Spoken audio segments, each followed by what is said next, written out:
Good morning, friendarinos, and welcome to Maidens of the Spear, where we talk about the Wheel of Time and we have a really good time. I feel like it's been a long time since we actually started out that way.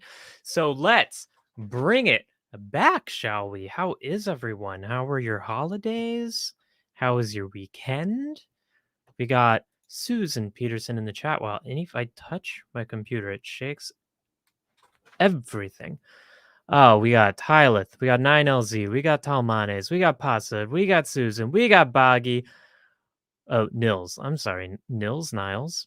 We got Wizard Toad. We got Reina. We got K. Richard J. We got Cherry. We got Roland Bose. We got Dana, Lou, Schmuck. We got everyone I care about and love. And if you're not in the chat yet, don't worry. I still care about and love you too. Hybrid, hello. I, for one, hope that Vic does convert you to the Dark Pals, but that's just me. Vic and Zach will be joining us today. Hello, Lucretia. Hello, Fudgy. Hello, Chris. Hello, Nicole. Hello, Paige. Hello, Maya. Hello, Danny. Hello, Virginie. Hello, Rainer. Korzendorfer. Jake, thank you so much for becoming a YouTube member. We love you here. Beth, hello, and K. Sadai. Always welcome in our chat, even though you know it's filled with spoilers. So I hope you know what you're doing. And Hannah, good morning. Maya's at work. Shh, don't tell anyone. Okay, so I did send the invites to Mary Lou and Vic and Zach. Now, it is just currently me, but that is hopefully a situation that will be thoroughly rectified soon. That's my hope, at least. I'm sending the invites again.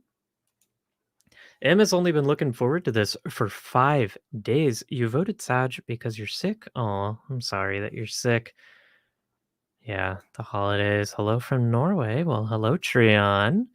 It is a belated Christmas present. Yes, because Christmas ruined all of our normal scheduling. We get them at the same time. But what could be better? Good morning, Katie. Hello, Priscilla. Yes, Loyal's Library, of course. Welcome. We missed all of you. I still miss you. I just want everyone, I want to be able to give everyone a hug. That's what I want. Well, let me text all of my lovely friends.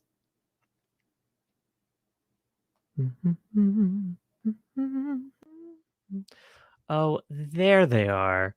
Hello, Vic. Hello, I'm so sorry. I'm late. Does this help? No. Okay, great. Vocal transformer? What is that? Well, I was just trying to get something to make my voice a little bit louder because it's Oh, gone. no, you sound totally fine to me. Okay, fantastic. Maybe I I'll like just have it. this. I'll You have can this use for it. fun then. This just amplifies my voice a tiny bit. It makes you sound a little bit like a robot. It's like modulating you. Oh, But if you want to use it, you can. I think it just might be my voice right now. Does it I'm sound okay less with like a this robot voice. like this or more like a robot like this? It sounds way more like a robot like that. Fantastic. So You can just look, Vic. I think you sound totally fine. do you mean that? People in the chat say you sound great. Thank you. I really appreciate that. It's just it's a little deeper than normal, but I like it. It's Thank you. it's a gritty. It is. It's like the Vic, uncut version of Vic. Vic is done. Vic is done with their comedy bullshit. We're here to Dead. get fucking real about episode 8. Gritty. Yeah, Oh, people want the exactly. robot mic. People Yeah, okay. enjoy the Transformer Vic. Listen, my gut said use the robot mic, and then I got scared, and so I put it down. So thank you for validating my feelings here. I want you to be comfortable, Vic, and if you are more comfortable as a robot, then that is you. I appreciate that. And so this is if anybody can come up with a better pun, thank you. Yes, I totally agree. And I could do this if it ever calls for it. Whoa, can you hear that? Love that, yeah. So, if the time comes, we could do that. Sure. I love that. This is a fantastic. placeholder pun that I have, and I don't love Mending it. your own business. Okay. So if anybody has any pitches, or maybe as we go, my brain will turn on a little bit, and we'll think of something better. Yeah. I wanted to commemorate Min somehow. Min is fantastic. Yeah, Min is great. I love that. Well, we'll get to men, but Vic, I think Mary Lou is asleep. But how are you, Vic? I'm doing really well. Hey, I'm awake, so I'm feeling good about You're that. awake. We're I have both awake. so many thoughts about this last episode. I truly have bet. so many thoughts about this last episode. I think this is fun that you ask me sort of an open-ended question so you could take a phone call. Yep. No, I'm which I trying to really call Mary love. Lou to see if she's awake. I heard Zach is joining too. Is Zach that will be correct? joining too. I have no idea when, because I was like, Zach, when can you stream today? And he was like, I don't know, Great. some point. And I was like, 12? And he Fantastic. said, yeah, 12, but maybe 11:30 and maybe Okay. 11, or maybe not until after 12. That's kind of fun and exciting. We It just is, don't know so- when it's going to happen, but at some point, Zach So I is going sent him to the link. appear on the But stream. you know what? Vic, my dear sweet Vicolis, Yeah, my wonderful little Vic. that's me. Do you like being called a wonderful little I Vic? love it. I love it so Okay. much. I can call you like a wonderful big Vic if you prefer No, being a big I Vic. love little. I also think that people think I'm very small. You're I not think small. no, I'm not a small person, but I do think I'm bird-like in a lot of ways. But I do think that people like hear me talk and they assume that I'm a small person, and I'm not. Mhm. But I like that. How I view myself is there's a frog that I follow, a frog artist that I Yeah. follow on Instagram who wears Obviously. a little mushroom hat and cowboy boots, and I really identify with that character. A frog with mushroom hat and cowboy boots. And cowboy boots. Vic, if you would not mind just yammering on inanely whilst I pull up the screenshots for us. Yeah, I would We're love just going to. to start without Mary Lou. Literally my favorite thing to do. Right now I'm in Orlando, Florida, which, you know, when I decided to come out here for the holidays seemed like such a good idea. I was like, I'm going to see my family. This is going to be great. We can literally just stay at the house the whole time. We'll quarantine. It'll be fantastic. Immediately got sick. Literally on the flight over. I should have known. Oh, no. I should have known better. Is it COVID? Not sure, because getting a test in Orlando is harder than getting on the Rise of the Resistance ride here. So it literally is the hottest ticket at the moment. We waited. Oh, this is kind of a fun story. We waited in line yesterday for a COVID test for 3 hours. 3 hours. We're second to the front of the line. The guy, it's one person working. The nurse, this poor nurse, is also taking like all of the payments, is doing all of the paperwork, is processing the tests. It's like everyone has an appointment. Everyone is already furious that's in the line. And so we're like second to the front. And then literally all of a sudden some guy comes up and he's like, hey, is it cash only? And he's like, yeah, it's cash only. There's no sign. Didn't tell anybody it was cash only. So immediately I'm like, okay, you hang out in line. I'm going to pop in the car. Let's immediately vroom, get some cash. I get back. The line is completely gone.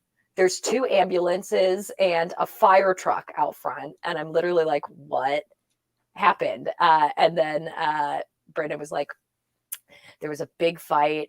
Some guy like heard it was cash only at the same time as us and like got in the nurse's face and was like screaming at him. And so the nurse just picks him up by his shirt and throws him into a bush and then packs up the entire like setup and leaves. And that's it. I'm so and confused. It is done. So that was my day yesterday. So we figured that's lovely. I'm just going to quarantine like I have it. We ordered some at-home tests, and we will see. To be fair, who does have cash, especially during COVID? Yes, at a COVID testing place where literally nobody is wearing masks. It was wild. It's the Wild West out here. And guess what?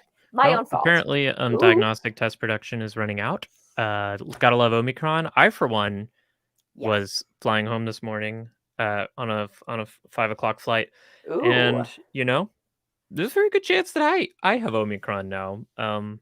Is that how you pronounce it? That's how I pronounce it. I like that. I think that's good. Omicron. I've been calling it Omicron, and I know that's wrong. I'm sorry, what do you pronounce it? Omicron. Oh, that's certainly not right. Okay. I mean, the Greek letter is Omicron, and that's what it's called. Omicron.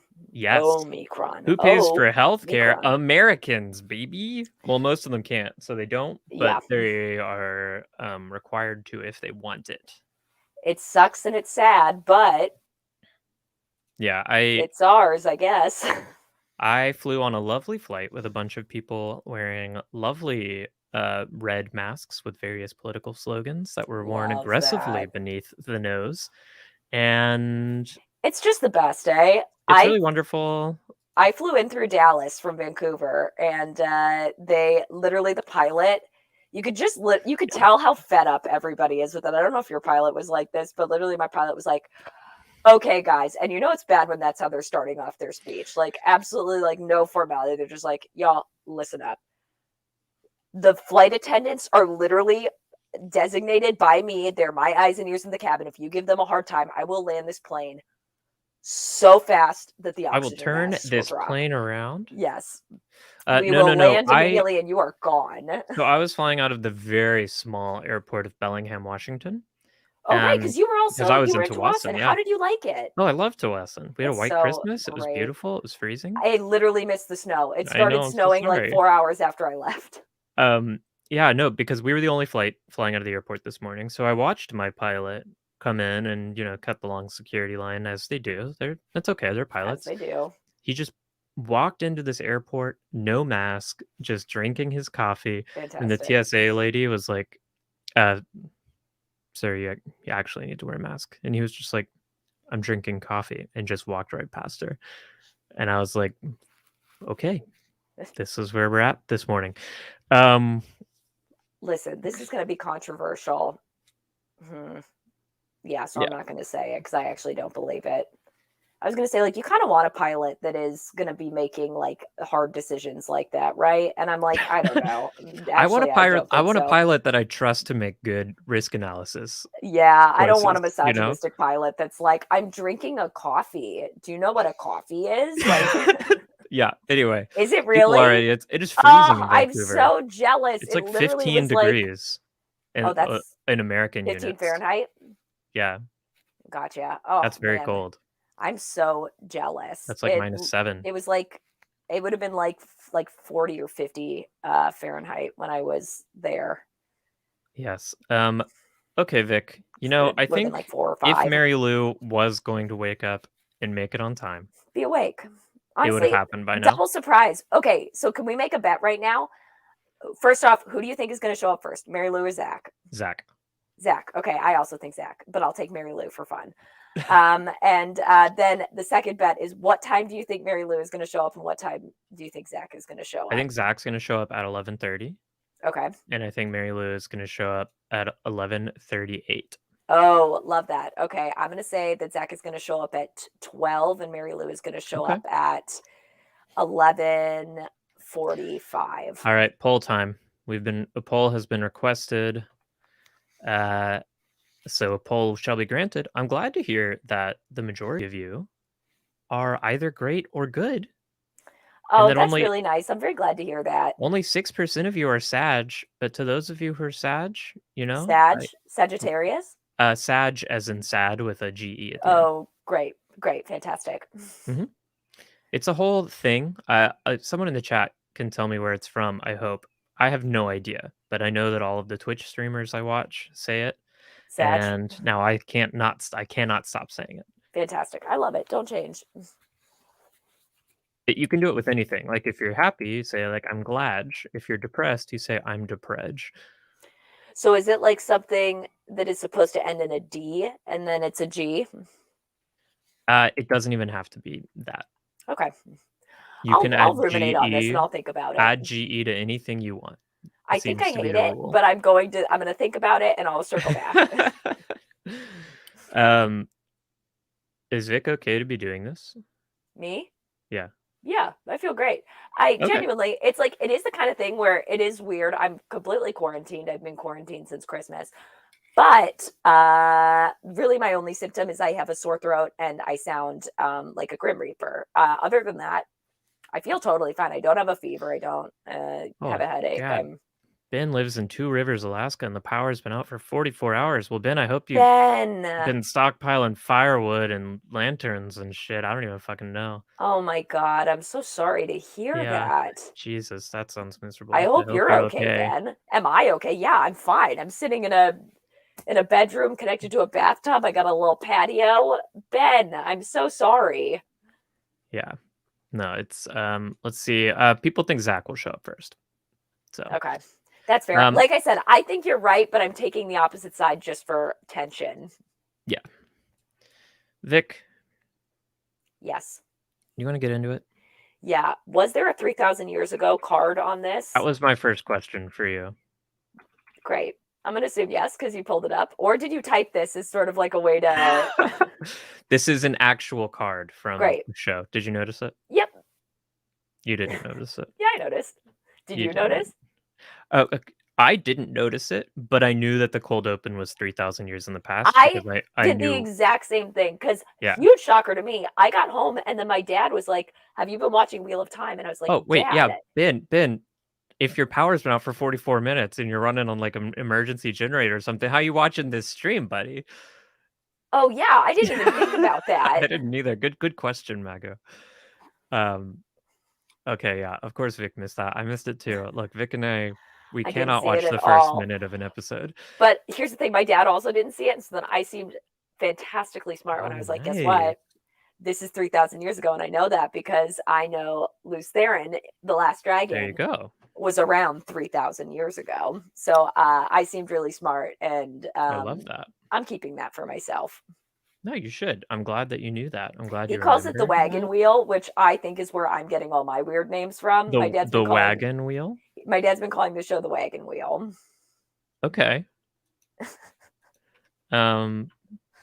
Sure, that's fine.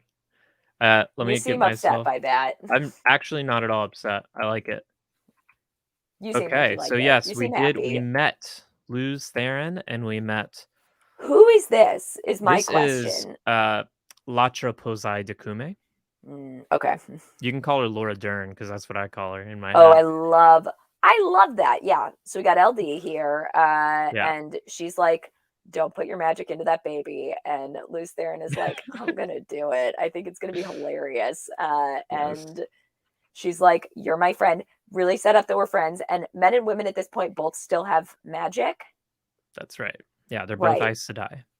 Okay. I didn't realize that he was also an Aes Sedai, but she's the Amber Seed, right? Yeah. Well, he actually calls her something different. He calls her the Tamerlane, not the Amerlin. The Tamerlane. Tamerlane. It is just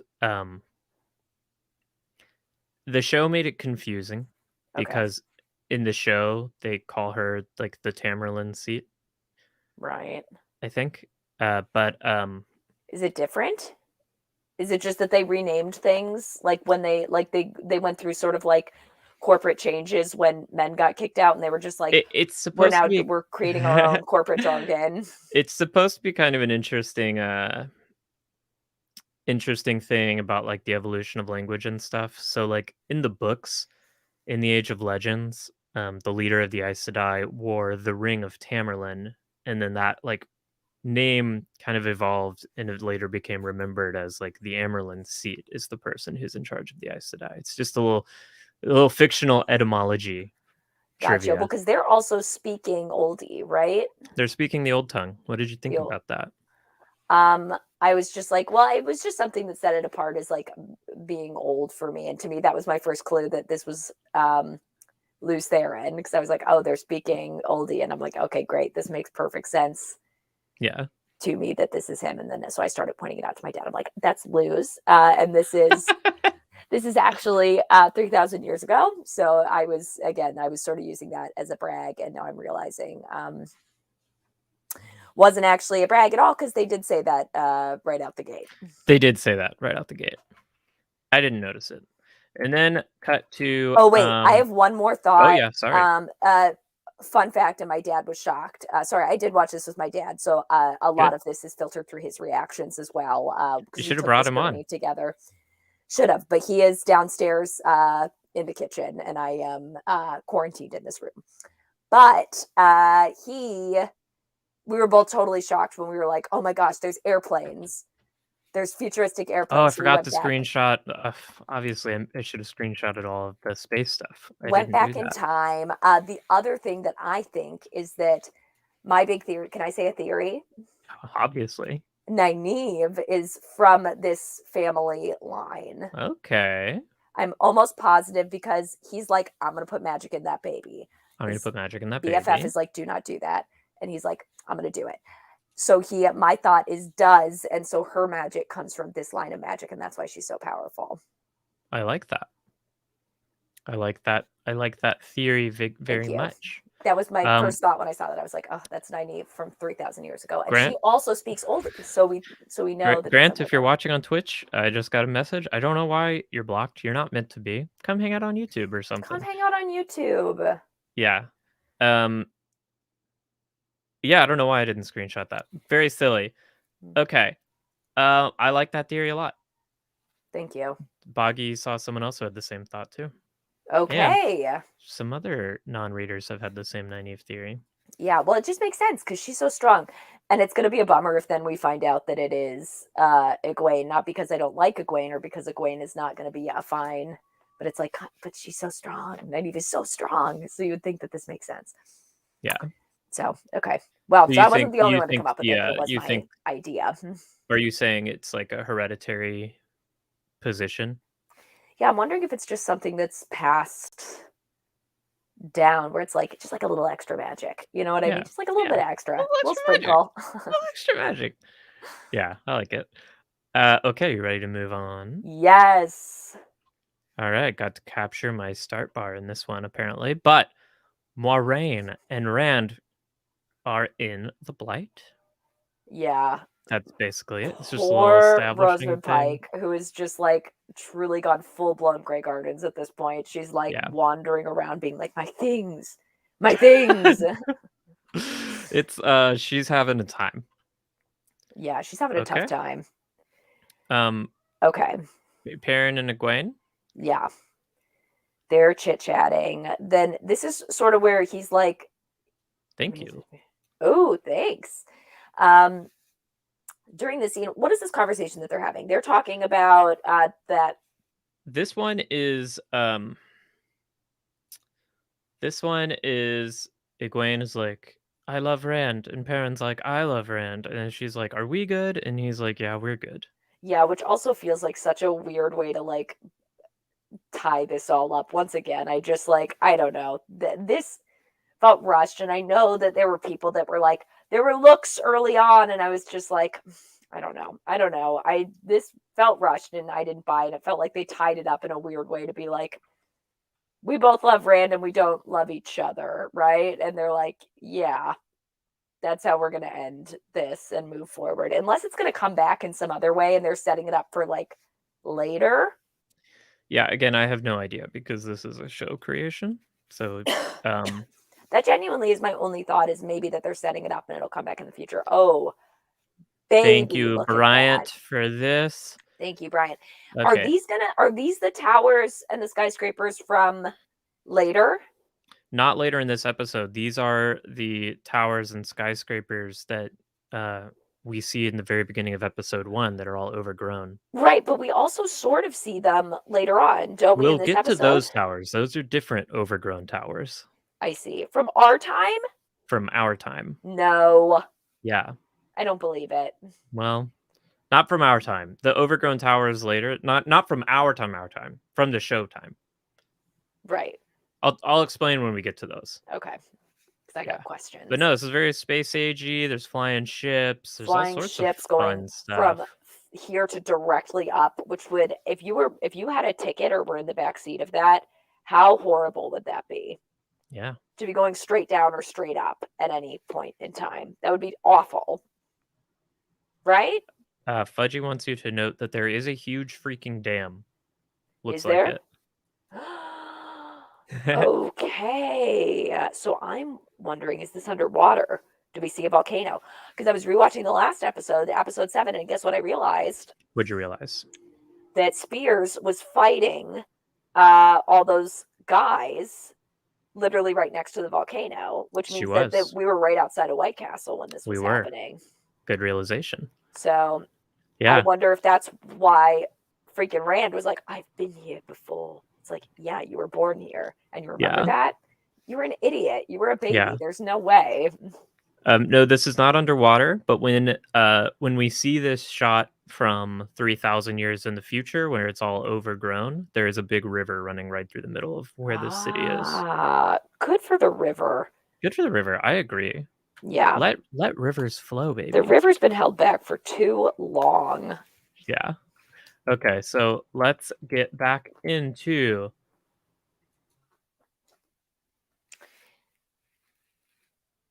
Oh, right. Okay. Oh, you are muted. Okay, these are different towers. These are not these towers. These are skyscrapers, you're telling These me. are the 7 towers of Malkir. And Malkir is the city that Lan is from and is the rightful Oh, king of. right. And then he was like, and the blight Yeah. killed my whole family.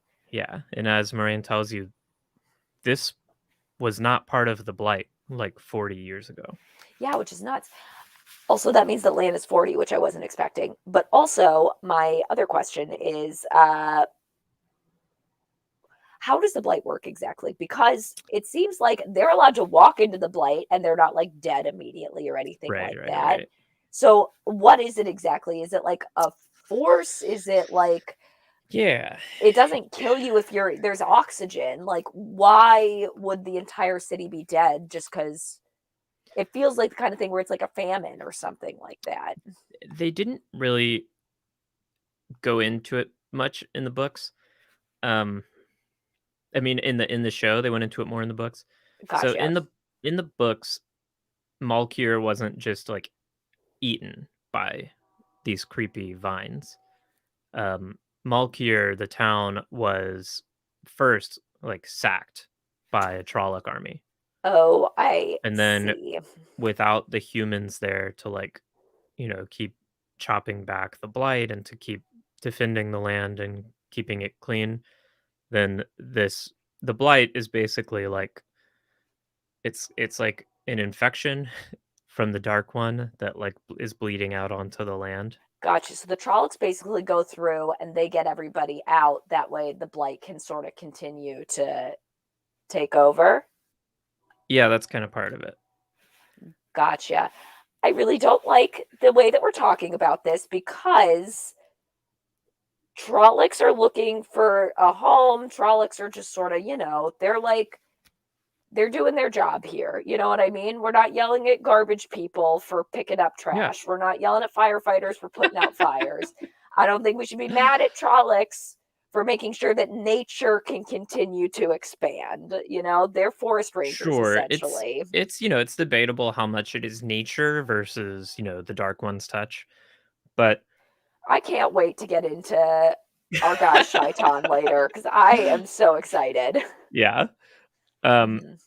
yeah. So in the books, the blight is not just this like very dense underbrush, and partially the reason I think we have this is because this episode was filmed during COVID, and Oh, I see. um, they had to make a lot of modifications to their plan. Like they planned to be filming the blight on site in a rainforest, and Oh, cool. Though couldn't. I think what they ended up with was cool. Like, I don't know, like it definitely feels like spooky, but it also doesn't feel crazy expansive or anything like that. Like, I know Yeah, we got those shots, but they moved through it pretty quick to they get to moved where they're through it real going. quick. That's just yeah. So in the books, they like have to camp a couple nights on the way, and there's like all these weird creatures, and there's Gotcha. carnivorous trees, and there's like giant dune style Carnivorous or carnivorous? carnivorous, Okay. Probably and some there are carnivorous trees too, though.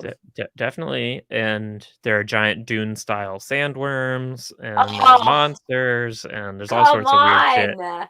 and it's like I hot love and that. humid, and there's sea creatures, and there's all sorts of weird stuff. Oh, okay. So Um, now I feel cheated. I didn't feel cheated before, and now I feel cheated out of the yeah. blight. We could have done a whole episode of them wandering through the blight. Oh yeah, easily. Oh, bummer. Yep. Bummer to the But this max. is what we get. It's COVID. It's all sorts of things are happening. This is And what we listen, have. not having read the books, I wasn't disappointed watching it. I was like, oh yeah, I mean, like based on what I've heard about the blight, like that makes sense, like what we're Yeah. seeing, but knowing what could It's have just a bunch of been. vines. Yeah. Okay. Yeah. Okay. And then also like I want my little Trollocs to be happy, and it feels like that's maybe a place they'd be a little more happy. Yeah. Okay. Yeah. Okay. Okay. That makes sense. um okay, so Maureen gives Rand a snack Oh and yeah. they hang out on this tree. He's hungry. He's a hungry boy. I get it. He's been walking through He's this been this walking through the fucking for a forest long about time. to potentially sacrifice himself. Yeah. It's like give him a snack. I totally agree. Just give him a little snack. So these two are sitting and chatting. Is this when he falls asleep? What are they talking about Not yet. here? Yeah, there's a Okay. lot of it was kind of tough to figure out how to do screenshots for this episode because there were so many cuts back and forth Yeah. between all these different stories. Then we get Lan and Nynaeve. They have a little mome. Yeah. We're there. Oops. Could you hear that? No, I couldn't hear Okay. anything. Great. Then nothing happened. Perfect. So we get these two having their little chat, and they're basically like, we can't do this, we can't be together. Yeah. Which to me is a telltale sign that they're gonna end up together. Look at that. M. Valdez now following us on And Twitch. Valdez, welcome to the show. Welcome to the show. And Yeah. Valdez, it's tradition that when you follow, you have to say 4 facts and a lie about yourself, and then we pause the show and everyone has to guess. Okay, that is tradition and always has been. For every single Except that M. follower, we've Valdez done is this. on M. Valdez is everywhere. M. Valdez is on Twitch. M. Valdez is on YouTube. Yeah, so this is where Lan says the line that I really wanted to tell you last time. Oh, gotcha. Which is The line is I will hate the man you choose because he is not me, and I will love him if he makes you smile. I love that line so much. I love that line so much They too. they mushed it up with a bunch of lines from future books in this speech and gave him a really long speech about like you're fierce as a lioness and This also really made me think that he was gonna die. I was like, yeah. I genuinely was like, thought that they were setting this up that he was gonna, get offed in this episode. Yeah. But he did not. He definitely thinks he's going to die when he says the line in the books because the follow-up to that line that they didn't keep in the show, it's I will hate the man you choose because he's not me, and I will love him if he makes you smile. No woman deserves the widow's black as her bride piece, you least of all. No, yeah. Lan. I love him so much. Also, too, though, it's interesting because he doesn't think that she's going to go be an Aes Sedai at all. Oh, got Kitten Angel now. Kitten Angel. Kitten Angel, you need to post a video of yourself to the chat doing a fun dance. Literally every single other subscriber has done it. That's true. It's like a fun thing that we do. So make sure you post that and then everybody will give you a thumbs up in the chat. Everyone will give you a thumbs up. It's a whole thing. It's a whole thing. Can you hear Everyone's those done alerts, it. Vic? No. Okay, good. Okay, good. Am I not supposed to hear them? Can everybody else hear them? Oh, no. I can hear them, but I don't want to. Oh, look who it is. Hello, Chris Biaggia. Wow, good Zach morning. Reno, good morning. Good Chris morning, Biaggia, what does that mean? Well, you watched the finale, right? Yeah, we'll get to the crispification. Oh, okay. A lot of them got real crisp. You're absolutely correct. Some of them it's got funny because pretty crispy dang isn't the word that I would have used, but What would you say? Maybe toasted, like burned. Sure. Crispy. Yeah, well, crispy is good. Levels of toastiness is such a matter of preference. Yeah, I would never describe something that's been toasted as crispy, though. I would describe maybe something that's been fried as crispy. But I could argue that they were fried. Sorry, Vic, Sarah. No. Vic, I am with Zach on this one. I was referring to it as the crispification and the women what got crispified in my various tweets about this episode. So. Oh, I see. Well, theoretically, we have lots of oil in our skin, and so then if there's heat added to that, that makes sense to me. That I is can be right. crispy. Zach is the arrival, which means Oh, what time is it? 58% of you were correct. Yeah. Zach would get here before Mary And Lou. also, you almost completely nailed it. It's 39 right now. You said 38, Oh, right. didn't you? I saw Vic, I saw Sarah. I was like, we're all here. And then I remembered, oh wait, actually Mary Lou is a part of this. Yeah, absolutely. Yeah. Zach, we're just talking through this episode. I love that. We're working our way through it. Yeah, We're on the part. We can go back to the beginning for you later, but we're on the part Zach, here. I'll jump on the train wherever you are. Zach, put Crispy back. I'm really sorry. All right. Yeah, Crispy Aja, I like it better. I like Crispy. Zach, how are you? You're good? I'm Good Christmas. Well. Do you celebrate? Yes. Yeah, I do. I was back east with my wife's fam, so that was fun. Oh, that's nice. So that was good. Ooh. Hello, serpents are hot. I agree. Serpents are hot. Welcome. I think that serpents are hot. Serpents are hot. Serpents are hot. It rhymes with Lancelot. Pants are hot. Okay. I really like that. You have to write a poem. Every other follower has. Your pants are hot. New subscriber. Thank you so much. You gotta write a poem about your favorite character. Every other subscriber has done it, and then every other subscriber's done it. It's true. That's try and submit it to some mid-level magazines. Yeah. Do magazines still print poetry? They have to. I think they legally have to. I think they legally have to as well. Otherwise, they don't get their grants. That's those right. Magazine grants. those expensive poetry grants that keeps all these magazines in publication. Exactly. Oh, Miss Mick is now following us on Twitch as well. Hello. Wow. Oh, a Twitch follow, which means you don't have to do anything. You just enjoy the show. Look at these gay little graphics you have, Sarah. They're beautiful. Thank you so much. I'm trying to turn it off so I don't have to listen to this loud ass noise every time. Oh, no one hears it except you. I know, but I don't want to hear it. It's very distracting. I kind of love that. I like that it's a burden that you're carrying, and we just get to sort of watch the psychic warfare of it happen. Yes, as people subscribe and super chat, I suffer. Yep, I cannot get this sound off. I have tried every way I can think of. Leah Power, welcome. It is not going to my headphones. Hello, everyone. Welcome, everyone.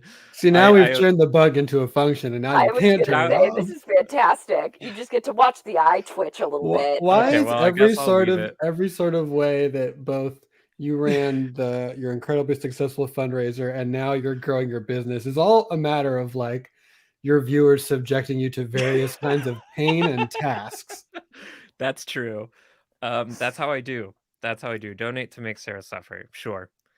I love that. If that's the role I need to play for you today, people, that's the role I'm willing to play. Much like a wisdom who has to sacrifice for their village, but also I do want to clarify, this is not so much a role I'm willing to play. It is a role I don't know how not to play because I can't disable it. Right. Anyway, let's move on.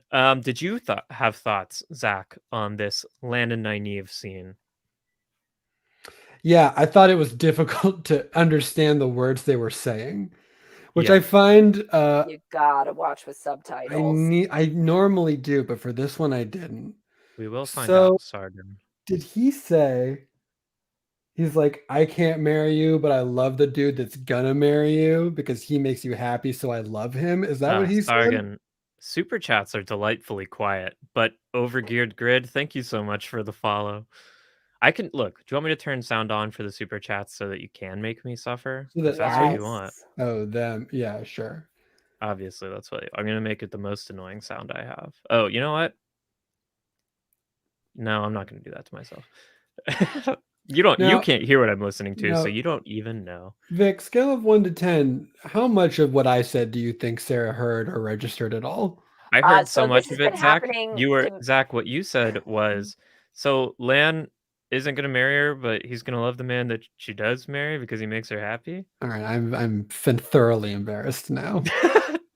Well, And Zach, the if it makes answer, you feel better, I was looking up how to spell Shaitan, so I didn't hear anything that you said. Okay, good. This is sort of a stream where we all show up, but we sort of talk past each other, not to each other, which is really good because that's why I seek social connection. Exactly. Zach, I what just want. Lan said is one of my favorite lines in the entire series. I've already said it twice today, and I'm going to say it again. I will hate the man you choose because he is not me, and I will love him if he makes you. If he makes you smile. Thank you, Freelancer60, for joining right in the middle of my favorite line. It's "We love you so much." Yes, it is one of my favorite lines. What's the first line? I'll hate the man you choose. I will hate the man you choose because he is not me, but I will love him if he Does makes he you have smile. to be not me? No woman deserves the widow's black as her bride piece, you least of all, is the But that part follow-up in the wasn't in the books that show. we Oh, so did not get. that's not a rule. That's a man going, I'm no good for you. Yeah. That's That what is that vibe exactly. is. That is a Okay. man going, I had a deeply traumatizing childhood, and now I basically live every day as a suicide mission to avenge my massacred family. Well, not really though, because he's got his best friend who he absolutely doesn't want to die. That's true. And we know that because of the big screamy funeral scene where they hit themselves real hard to make a good drum noise. Yes. They all walked out with bruises. That Can is I true. also just say, I think the more I didn't feel this way when I first heard it, but now after hearing this line about 600 times, I think I hate it. I think I hate everything about it because it really does feel like she has all of the information about him, right? All that he can do is give her the information and be like, "This is how I feel. Like I like you or I don't like you." Yeah, it's her decision. Where's her agency? Like, he's making this call for her. Yes, exactly. I think thing she gets to make that it is decision. bride price. Thank you so much for correcting me, Freelancer.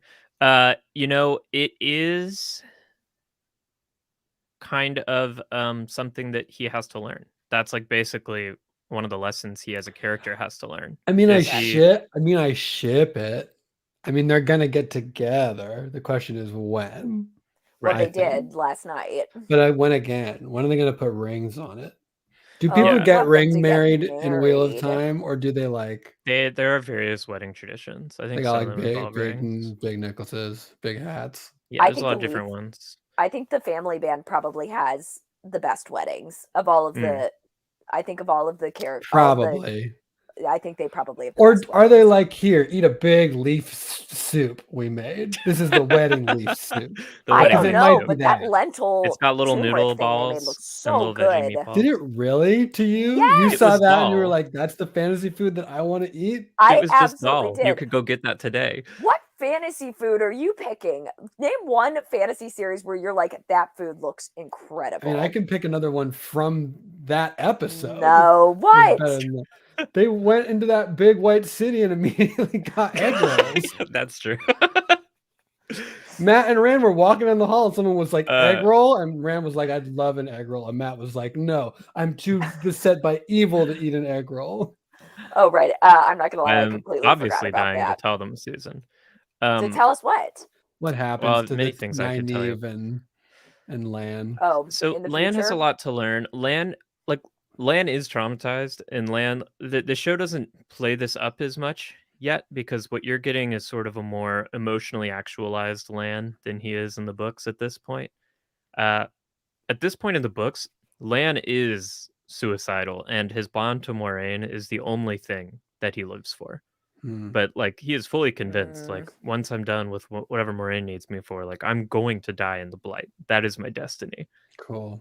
And cool. He teaches he teaches the boys dude. a lot of shitty lessons. Like Rand later will be like, I'm dangerous. I can't love a woman. Like I'm gonna eventually go crazy. And Lan is like, exactly. That's why you can never love a woman. If any woman tries to love you, push her away because you'll just hurt her. Okay, for Lan, a bad idea, but honestly, for Rand, pretty solid advice, if I'm being totally honest. Yeah, Lan thinks he is more dangerous than he is, but Rand is like actually bad news at this point. Yeah. Rand is actually dangerous. Lan, and I love Lan, do not get me wrong, but it really does feel like where he's like, Lan's low stakes. Yeah, Lan could be fine. Lan could bounce off the grid and be like, I actually got married and lived my life over here. and the wheel would keep turning, you know? That's true. I think I agree with that. Yeah, so they do this, and then Nynaeve is like, I didn't track you, I tracked her. What a She has a reveal. tell. Yeah. But what was it? She's magic. You can smell it. Oh, magic smell. Yeah, Is it the sort of thing where it's like in D&D where it's like she sort of is able to like see like arcane or something like that? She straight up rolled a really good Arcana check. She rolled a really good Arcana check. She cast detect magic and saw like a big was sad lady out in the woods way. My camera is just shaking. A firework up in the sky. Blaine the train is passing my house and it shakes my entire building. Oh, I love that. Yeah, that's pretty dope. Yeah, I don't know what the tell is because that's, I don't know. It's just a line from a show. It's not a thing in the books. There's no answer that Can we'll I tell ever get, you I think. what I think it was? Yeah. Remember in the first episode where Nynaeve was like, listen to the wind. And they mentioned it again in this episode. It was like, I can't hear the wind anymore. It sort of implies that like when Nynaeve goes all zen or whatever, she does hear like the, what's it called? What is it called? Magic. The source and like where it's being used or whatever. That's possible. Other people on Twitter have also pointed out, like, was she tracking Maureen or was she tracking the army of Trollocs that followed them all the way to Shadowloo? That was what I thought, was that it sounded like, because literally when she heard the wind, she was like, it's bad news. And also I thought in that scene, it was like her being like, I can't hear anything anymore, implying that this was the first time that she tried hearing something. In a while, where she was like, I'm trying and I can't hear. Maybe, but when she tried to track Maureen this time, she couldn't. So that would sort of track. Yeah, that's true. But I forgot what I was going to say. I don't know. The important thing is this.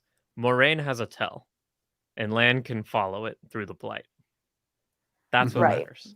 Rosamund Pike is somehow sending up some sort of beam that Lan can follow. Oh, right, because she tells him and he does find them. Yeah, so fast too. Literally, it seems like it took them like 2 days to get through that, but a very fast 2 days. And Lan's there in like 45 minutes tops. Gotta read these comments later. Yeah, that last one, the one before Maddie, was real. Sorry. It was Sarah advising girlfriends. No, you should totally be with a guy who could go on a homicidal rampage at any moment. Yeah. Fair. Yeah. Well, here's the thing though. Let her make that decision. Let her make that decision. That's her decision to make. You can advise her whatever you want. Yeah. But at the end of the day, she's got to make her own choices.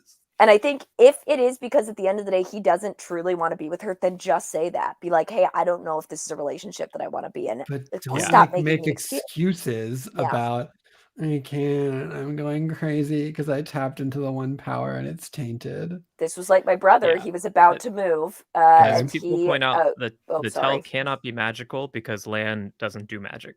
So if it was a magic tell, Lan couldn't have used it. It was a magic tell. Anyway, it's a thing. Sorry, it's a what TV about your brother moving? Sorry, Vic. I was just saying, Lan reminds me of my brother in this instance, where my brother was about to, or he thought he was going to move, and so one of his friends was like, "James, I like you," and he was like, "I'm about to move. We can't do this." He had a girlfriend in like a week and a half, 2 weeks later, and I was like, "Just say what you mean. Say what you mean, because then you're going to affect your friendship." That's true. So that's how I feel about this scene. And then he went crazy because he touched the source. Yeah, exactly. He went a little bit. He went nuts. Thank you so much. Diljit, thank you so much. Welcome. Okay, so then we see this happen. I screamed. I didn't like it. Oh, when that happened, I didn't like it. You didn't like that. You didn't like this part? Did you think it was real? I screamed because I was happy. That sounds about right, Shaitan Hadi. Thank you. Did you think this was real life? No, it was I also thought it was too unceremonious for sure. Well, as soon as we saw Fire Ghost, I was like, oh, this is for sure a dream. Fire Ghost, and for my money, a too modern suit. Yes. A too modern suit. And in a way that I guess then is explained by what we saw in the prologue, but was still weird. Shaitan is also, he's singing, Shaitan is like singing the prayer at like a benefit concert after this. He pushes an arrow into his face. Unnecessary, because he seems to have full control over what this illusion looks like. I loved it. He could have just looked normal the first time. It was fun though. Look at this guy. Who wouldn't follow this guy? Yeah. Shaitan, baby. I love him. I love everything about him. I love what he stands for. I think he's just cool and fun. And honestly, is making some really good points. I get why people are on his side. Yep. So they have a little talk. Rand, he's like, we finally get the proper name of this. Bird sword. Zach, we didn't talk about episode 7, where we actually got a lot of bird sword action. Right, I was traveling. You were traveling, so I have a lot to ask you about that. An excuse. Yeah, it is. But we got. I should just tell Sarah what I mean. I didn't want to be here. Yeah, so right. So I bought a plane ticket so I would have an excuse. You bought a bunch of plane tickets. I bought a couple, and it was not a good time of year to buy them. But obviously, historically expensive that's what the case was, Zach. I never trust anyone who tells me they can't join me for any innocent reason. Obviously they don't like me and don't want to be with me. So that's right. We got the bird sword. Anyways, we got the bird sword. What are your thoughts on this bird sword? And you could take a little time to pivot to episode 7 here. You got to see the little Maiden of the Spear opening. So the bird sword guys seemed very much like the bad guys in that scene. Well, can I clarify something for you in that scene? Only the guy at the very end was a bird sword guy. None of those other guys were bird swords. But they all had swords. Those are regular swords. Well, how am I supposed to know that? They didn't close up on all the swords. I'll tell you now. The bird swords all look like katanas, and the regular, like medieval European swords are not bird swords. Well, then that guy was with the bad guys despite being a bird sword warrior. Same helmet, same cape. That is true. Same all of it. And yes, he then did help deliver a baby in the snow, and then he raised it on his own, blah, blah, blah. You gotta remember, he started off by pointing this sword literally at her chest. Yeah, he was having this kid. I think he was like, oh, well, you're pregnant, so we can't fight because that's not fair. Despite the fact that this woman just absolutely decimated and he a bunch of people. Watched. He had to have How far away could he have been? Not that it couldn't have been far because it's a plain and then there was that mountain. So he was either coming down that mountain or was walking through the plain. He for sure saw all of this. Or he was looking the other way. He was just he was scouting that way. I gotta be honest, I think this maybe makes him a bad teammate. Yeah. Maybe bird sword warriors infiltrate various nations' armies, but ultimately have their own goals and motivations. Well, that sounds very specific for what a bird sword warrior would do. Yeah. They fly in. I mean, I like that whole scene. I like that Rand's mom is very cool, much cooler than Rand is. Me too. I hope that he meets his people, but he still doesn't know who they are. He's now been told that those. Well, I guess we're not quite there yet. I like when Rand stabbed himself with the bird sword because he was so sure it was a dream. Yeah, exactly. Yeah, that's a pretty badass move. That is a fucking Demon Slayer movie move right there. Can I be honest? I thought this was kind of like, listen, because I gotta say, I've turned a corner with Rand, and I liked him a lot at the end of this episode, but this kind of to me felt like a shitty teenager move where he was like, I don't want to talk to you anymore, and so he stabbed himself with a sword to get out of a conversation with a father-like figure. Yes, Tam watched her decimate his friends and said, no, I can't fight you because you're in labor. Why don't people just say what they mean? Say you mean. I'm scared of dying from you, scary spirit pregnant woman in labor. Yeah, Spears is tough, and I loved her in this episode, or in the last episode. I wish we had more Spears. I really wish we had more of her. I don't know that she's dead, and so I'm hoping she comes back.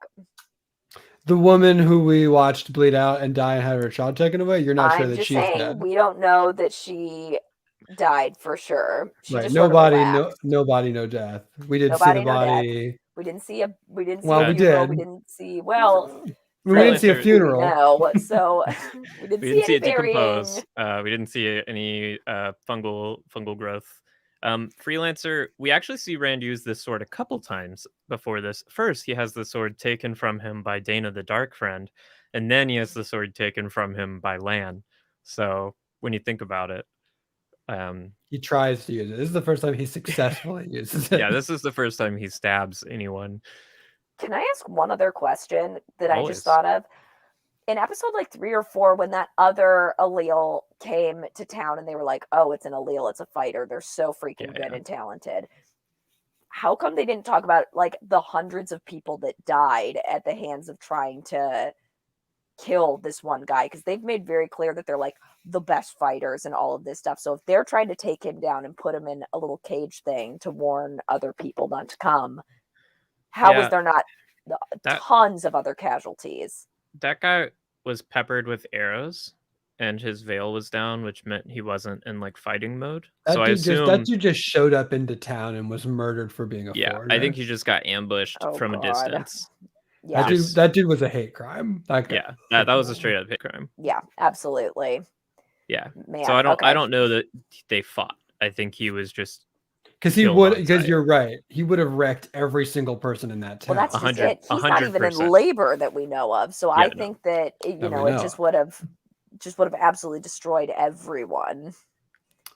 Now, how would we know how a series proves to Vic that someone is dead is they have to show the funeral. And then the bones. No bones, no death. And then they got to go dig up the bones later because they left a talisman or something like that on them. How does a show prove to you that someone is not in labor? Honestly, until it's explicitly stated, and even then, this show has proved to me that sometimes they lie. That's so, right. Yeah. Well, speaking of labor, Moraine gives Rand this little baby statuette. Yeah, I had a big beef with this scene.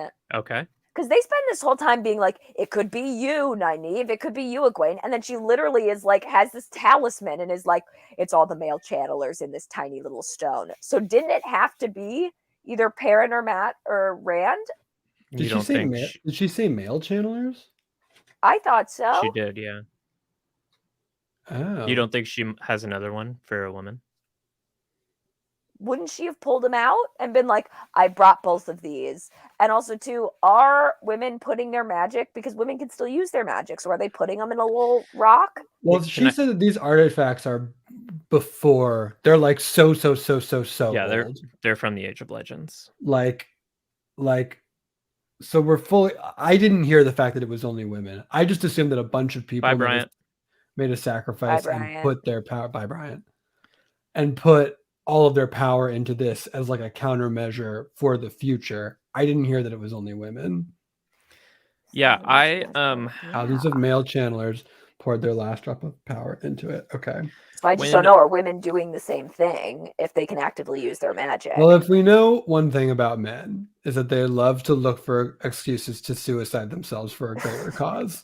That's true. Maybe not as much. Not as much women. Not as often. Here's the thing, Vic. Okay.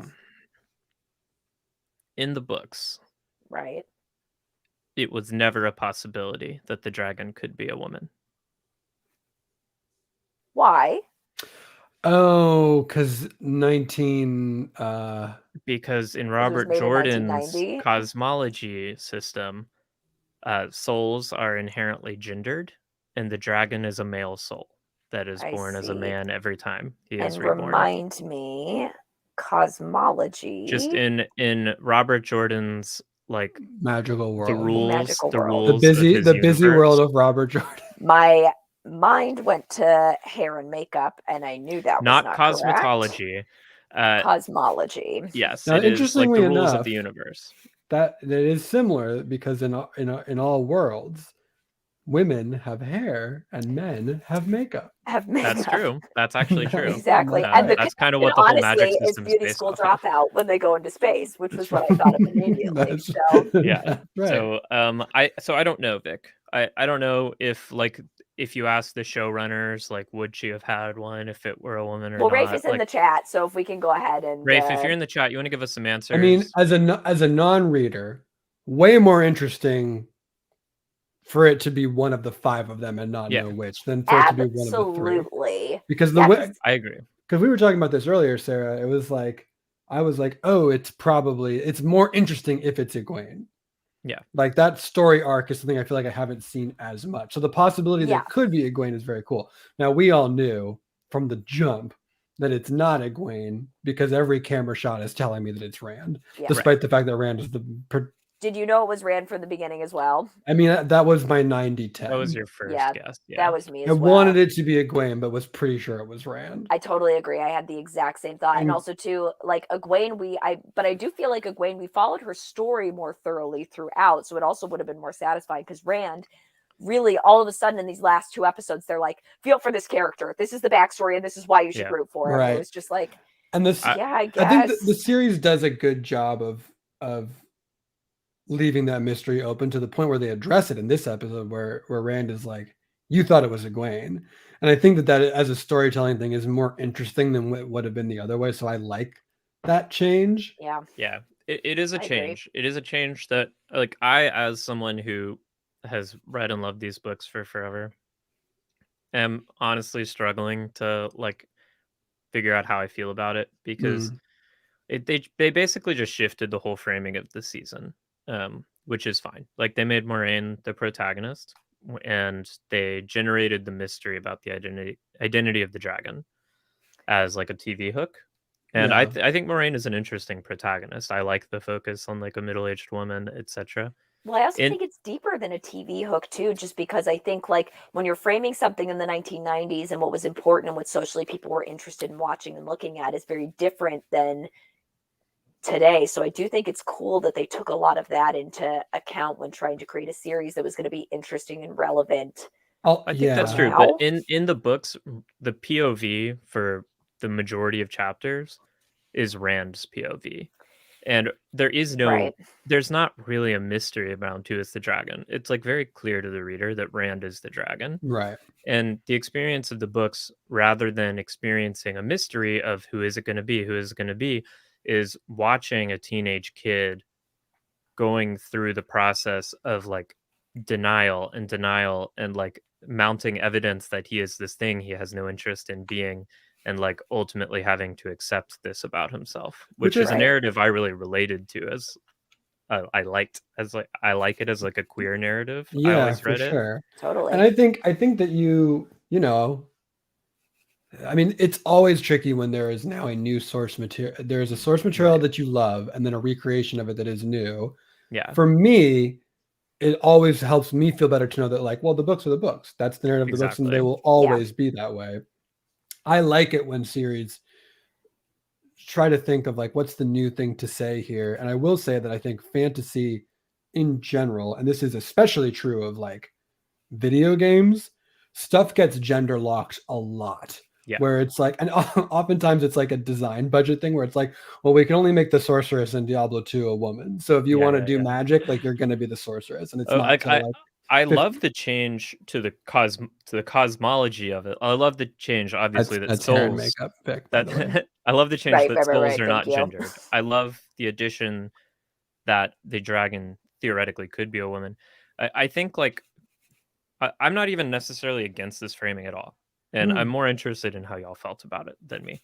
I guess what I've been hearing from y'all though throughout is how much you don't like Rand and find him boring. And so for me, the whole time watching the show, I was like, you're going to be disappointed. Whereas for me, he is my favorite character. And I felt the show had to try so hard to put so little focus on him. He loses a lot of focus to the other four in a way that they would like. And if so, I can absolutely see that if like you came up with these books and like, I love this. Yeah. This is Rand's story. This series is not about Rand in the same way. No, this is a 4 or 5 hander. Like it is and always has been an ensemble cast, but I just it did make me worried when I kept continuously seeing, not just y'all, like every non-reader was like, Rand is boring, Rand is lame. And it's like, I felt like they had to do that in order to preserve mystery. That is correct. That is exactly what they did. He also just lost screen time and development because they were like, we're going to follow Moraine a lot. We're going to follow Egwene a lot.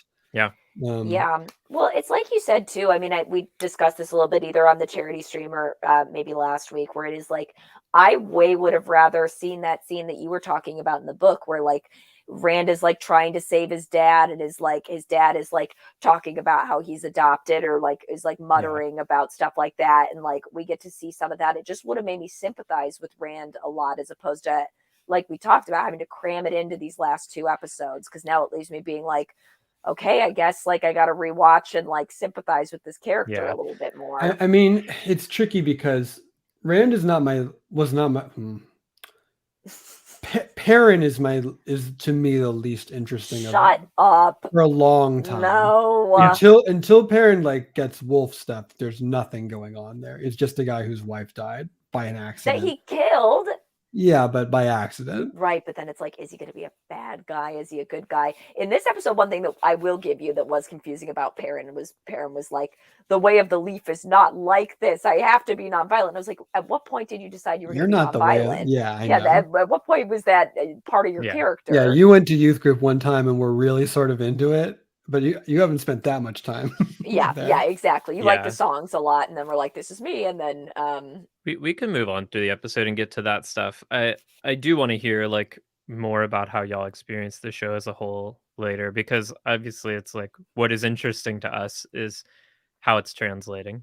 But I mean, I think it does a much better job probably with the side character. Well, I can't say better because I don't know what the books did, but by shifting the focus, like for example, I imagine that we are probably more viewing Moraine as a way bigger character than she would have been in the books. Is that correct? Moraine is Gandalf in the books. Moraine is the mentor, the wise figure inducting our youth into their hero's journey. He's Gandalf if every time Gandalf showed up in a city, everyone was like, fuck Gandalf, and everyone he rolls with in a way that is still confusing to me. As her hair gets more and more undone. The point of Robert Jordan's point. Like small town people are not going to trust these fucking big city wizards, you know? Like, but that's tough.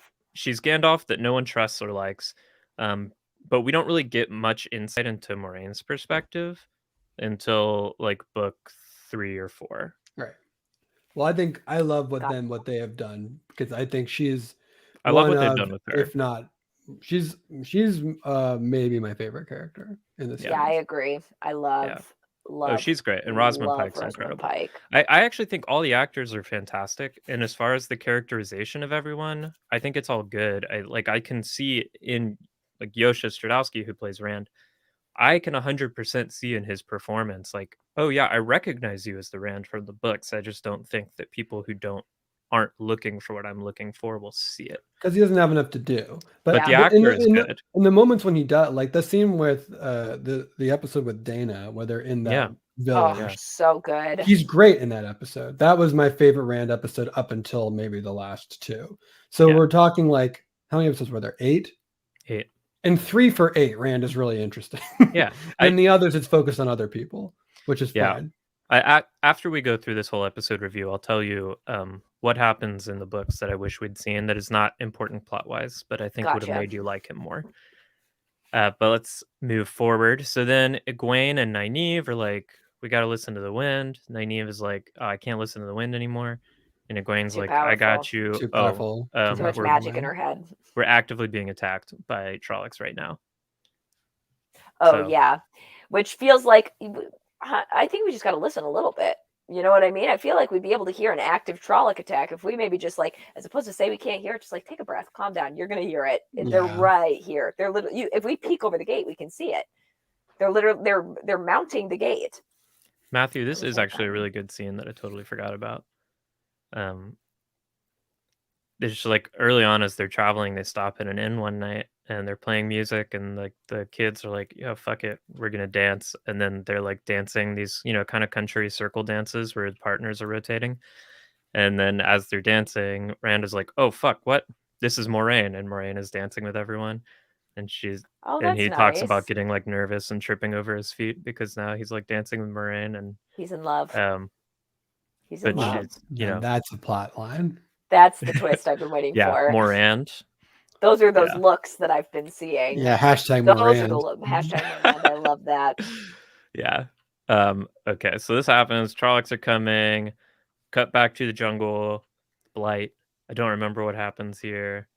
Cut back to Well, they see a boy who got mushroomed, and they're like, Yeah. Mushroom Boy. That's right. Don't They lie see Mushroom down. Boy.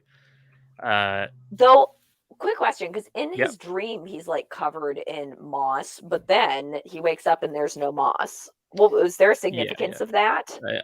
No, I think that's just dream. Fantastic. Okay. Yeah, Great. the dream actually happened after the mushroom scene. The mushroom scene was earlier. Right. I think I it's see. just in his head. I don't know. Gotcha. Copy that. The gang all Zach, shows up. That's really good. Oh, do you want to sing it without No, me I'm talking good. over it? No, I'm good. I'd love to hear it. I was saying I dreamed a dream of mushroom scene. It's good. Perfect. Okay. The gang shows up to confront Min. They're like, "What the fuck did you tell Rand and Moraine?" And she's like, nothing. Leave me alone. I'm watching you all die right now. Stop it. They need She's to like- leave them alone. Like, honestly, Min is perfect and can do no wrong. And good for them for leaving the city on a horse-drawn carriage when stuff starts to go down. Was she Seriously. a quote unquote foreigner when all the foreigners were leaving the city? Yeah, she's Min is not native to Faldara. Great, get out of there. Yeah, I was really 100%. happy for them just being like, I'm packing up, I'm getting out of here. I have no interest in By the way, any of this. And we'll get to this later. This is a hashtag girls only city now, because all the men went off and died at the Gap, and the Trollocs never got to the fort. So that fort is just full of ladies that lived here, and everyone else is dead. And no one is magic. All three of the magic havers are also crispy toasted. The other two are leaving. Yeah, and the other two are gone. Sorry, back to our friend and his pirate band. You're muted, by the way. You are muted, in fact. I'm so sorry. Thank you. Back to our pirate band. The guy with the eye patch is named Uno. That's his name. Oh, I love that. He's got one eye. Because he has one eye. Little joke, little Robert Jordan joke there. Fantastic. Thank you, everyone. I didn't know, but I know now. Yes. So then we see the eye of the world. Now, can I tell you my first thought when I saw this? Yeah, I would love to hear it. My first thought was cool. My second thought immediately, redundant stair construction. They all lead to the same place. They all lead to the same place. Yeah. It's like so a many pachinko staircase. I like it because my thought is that if you've got it's like on a cruise ship or something like that, if you got an emergency and a lot of people need to get down there, you want a couple of different staircases. You want a couple of different entry and exit points. You're right. Fire on the mountain. You can't just be one road down. Those cars are going to be backed up forever. Exactly. You got to make sure that we got. Well, I've changed my mind. This is perfect. Yeah. Good architecture. I think it's also implied that this was constructed during the Age of Legends, so they would have done this with magic. Like, it's not like people individually carving stairs.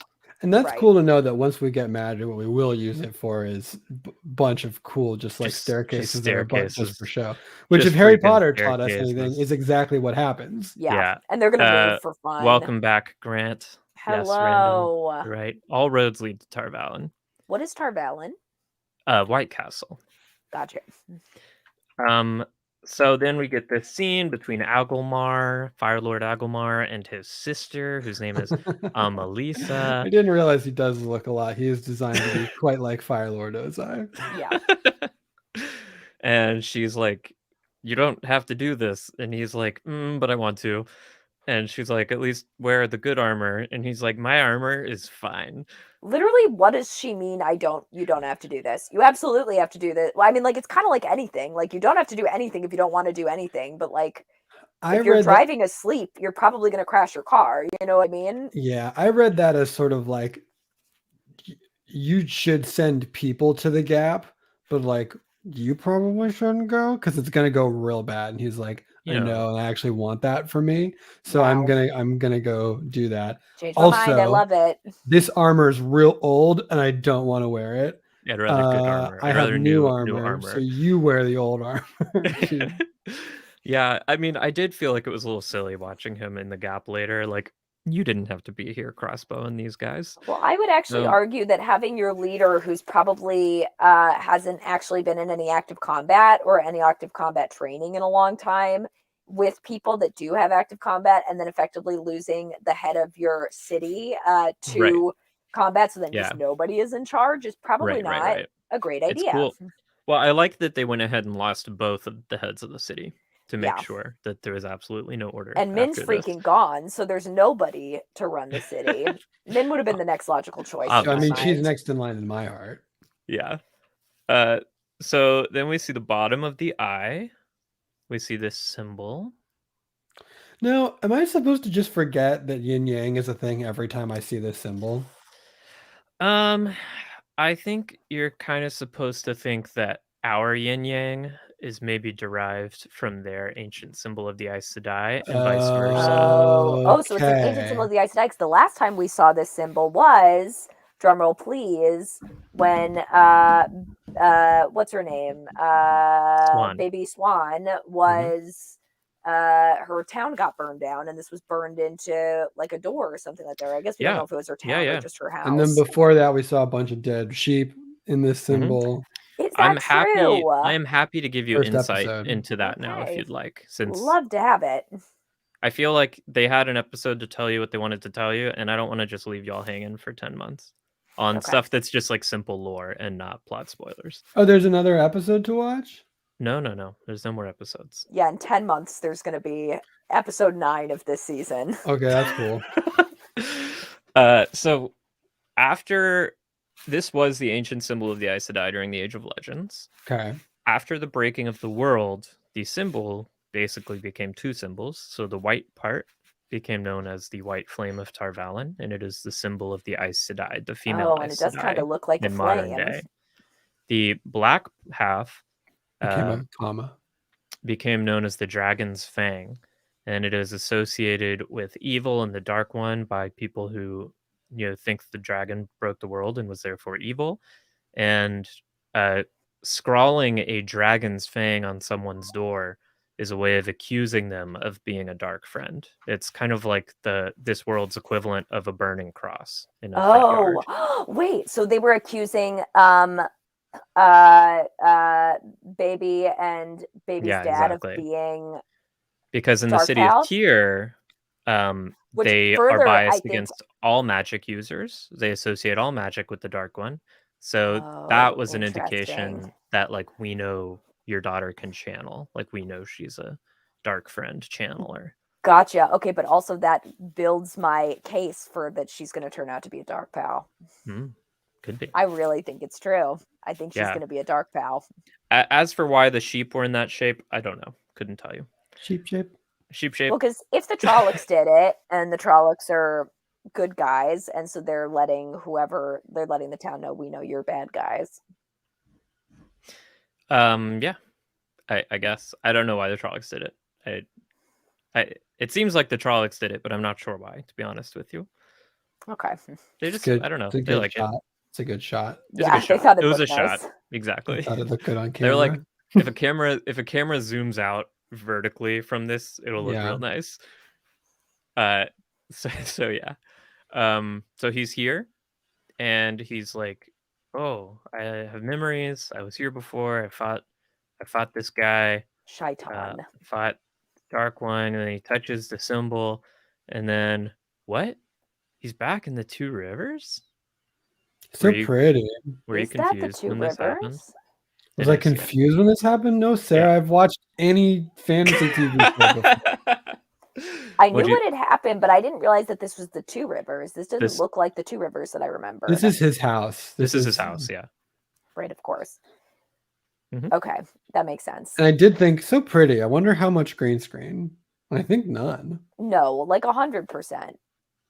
Okay. I think this is on site. No. You think? Well, I know they filmed on site here initially, but COVID may have prevented them from going back. Right. I think those mountains, this would be super easy to pop, as I told Vic earlier, a lot of this episode was filmed during COVID, and a lot of their initial plans for locations and giant crowds of practical stuntmen playing Trollocs had to get nixed because of the pandemic. I didn't feel it too much. Good. No, yeah, I didn't feel like it was missing a bunch of stuff other than when you'd mentioned stuff that was in the book that could potentially be going on, and I was like, oh, I wish I could have seen that. Yeah. Is that baby green screen? That's a green screen Yeah, baby. this is Renesmee. That's Renesmee, the green screen baby. And then it's like, oh no, he's not actually there. After all, Moraine is slapping him in the face. I'm like, wake what up. the hell happened in this scene? I was so confused for like 4 frames later. Just give it a second because it's not this frame, but I felt so confused when she's holding a knife to his throat, and I was like, right. How did we get here? First, she does these cool ass like ice magic, ice swords, and he's like, actually no ice magic, and also I'm gonna gentle you real quick. Yeah, she like so quick immediately. He does the thing that it takes like 3 of them to do to that not actually the Dragon Reborn in like 2 seconds with one hand. But can I just we're say, just literally, like scrolling back through the episode right now. Literally, For some what was reason, she bounced thinking? Back to the beginning. I truly don't understand what was going through her mind when she was like, yes, I'm going to threaten, like, try talking first. She knew this was going to happen. She gets shushed immediately. Okay, I'm going to say something. Is this going to work? No. Okay. Where are my screenshots, though? I don't know. Don't yell at us. I'm yelling at you. I wouldn't even know. Well, I guess, what is it? Command Shift 4 on the episode, and then that you could take a screenshot that way? Yeah, screen capture it with Command Shift 4. And then drag a big box. And then you let it go, and then it'll show up on your desktop. And then you put that in the go. My voice is nice at this register. It is nice. Living my inner dreams. There is, Zach. No need to be mean. No, I feel good about it, so I don't. It doesn't matter to me what anybody. You want me to like rip you down a couple pegs about your voice? I'm okay. Try your best. My confidence is so high. So she tries to do ice magic, and then oh geez. Oh, not because I've set up a dang new slideshow there. It deleted all my hotkeys then. No. You can't get your hotkeys deleted. Can't delete your hotkeys then. Oh, don't worry. I got boom, new hotkeys, baby. Oh yeah. Booyakasha. Okay. I wanna clarify a thing for some people in the chat. Shield we've tied off, says RJ Esposito. Some people have been saying she was only shielded. Now, what did you think happened to her? I thought she got gentled. I thought she got gentled immediately. Yeah, for sure. I agree. People are right. This animation is the shielding animation that they did. But I think he shields her and then gentles her. So don't be misled by the fact that he initially shields her. He just does that so she can't intervene when he's gentling her, stilling her for women. Yeah, I agree. I think this doesn't happen in the books. So whoa, Maureen does not get her magic taken away? I'm not showing a shield now. Can I say something controversial? You can, because Sarah muted herself. Oh, fantastic. So nobody can contradict me. I wish they killed her. I think it would have been more interesting. I feel you from a narrative perspective, but I like her so much that I want more of her. But you know what? I think that the show would have found some way to have brought her back in some capacity, especially in a fantasy show. Like they could have like done a Gandalf type thing where maybe she like gets sent somewhere that's like some sort of a death place or is out of the show, and then she climbs her way back and is reborn. For sure. Something. If you're like 14, if you got 14 books and you're Amazon, you got Rosamund Pike. When they gentle Logain, the only stuff that comes out of him is corruption, I think.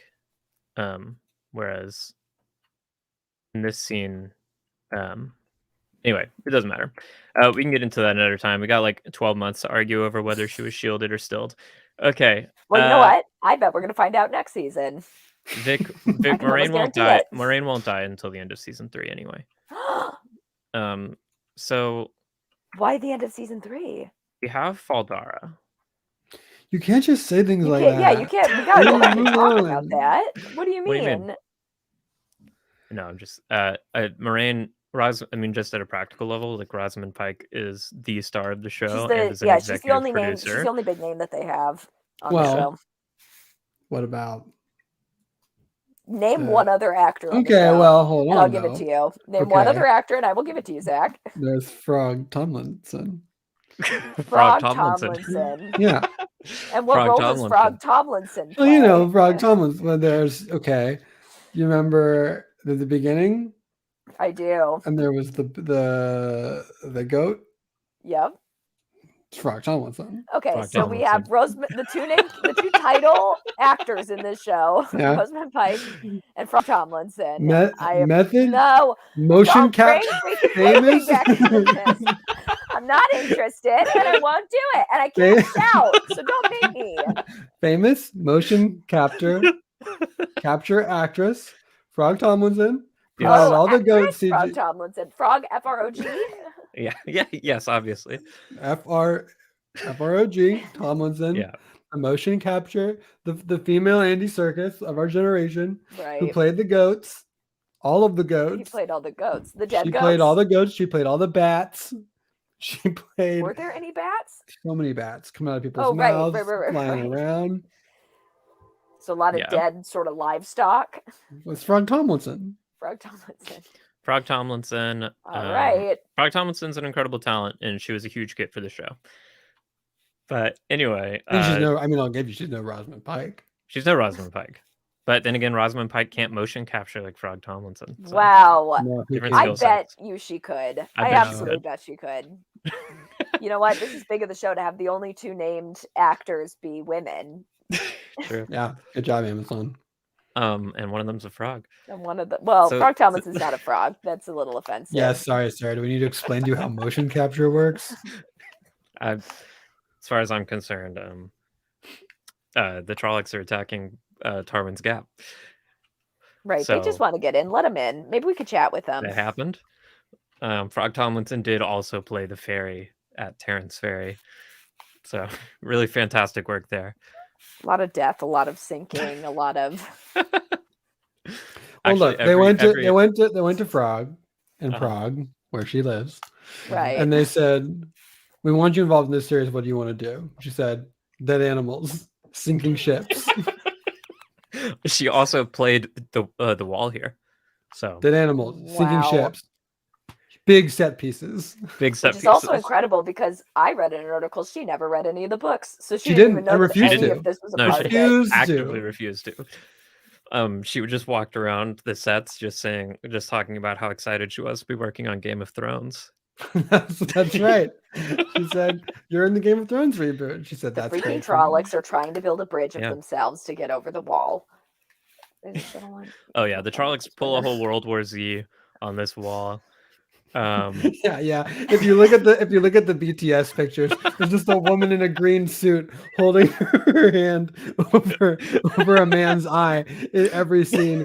There was a much easier way to do it, but she was like a much easier way to do it. She said, "No, it's in my contract." He kept tripping because she was standing right behind him. It's really hard to do sort of running action scenes when a woman is right behind you with a hand over one of your eyes. Mm-hmm. So Amelisa is like, "Women, get all of the weapons. You're not going to use them." And then also oh, sorry, go ahead. Oh no, please. I was going to say, just to clarify, this is the woman that they've really established can literally only light candles, right? And she's like, I shall be the final stop between the Trollocs and the city. Here's what I read this as.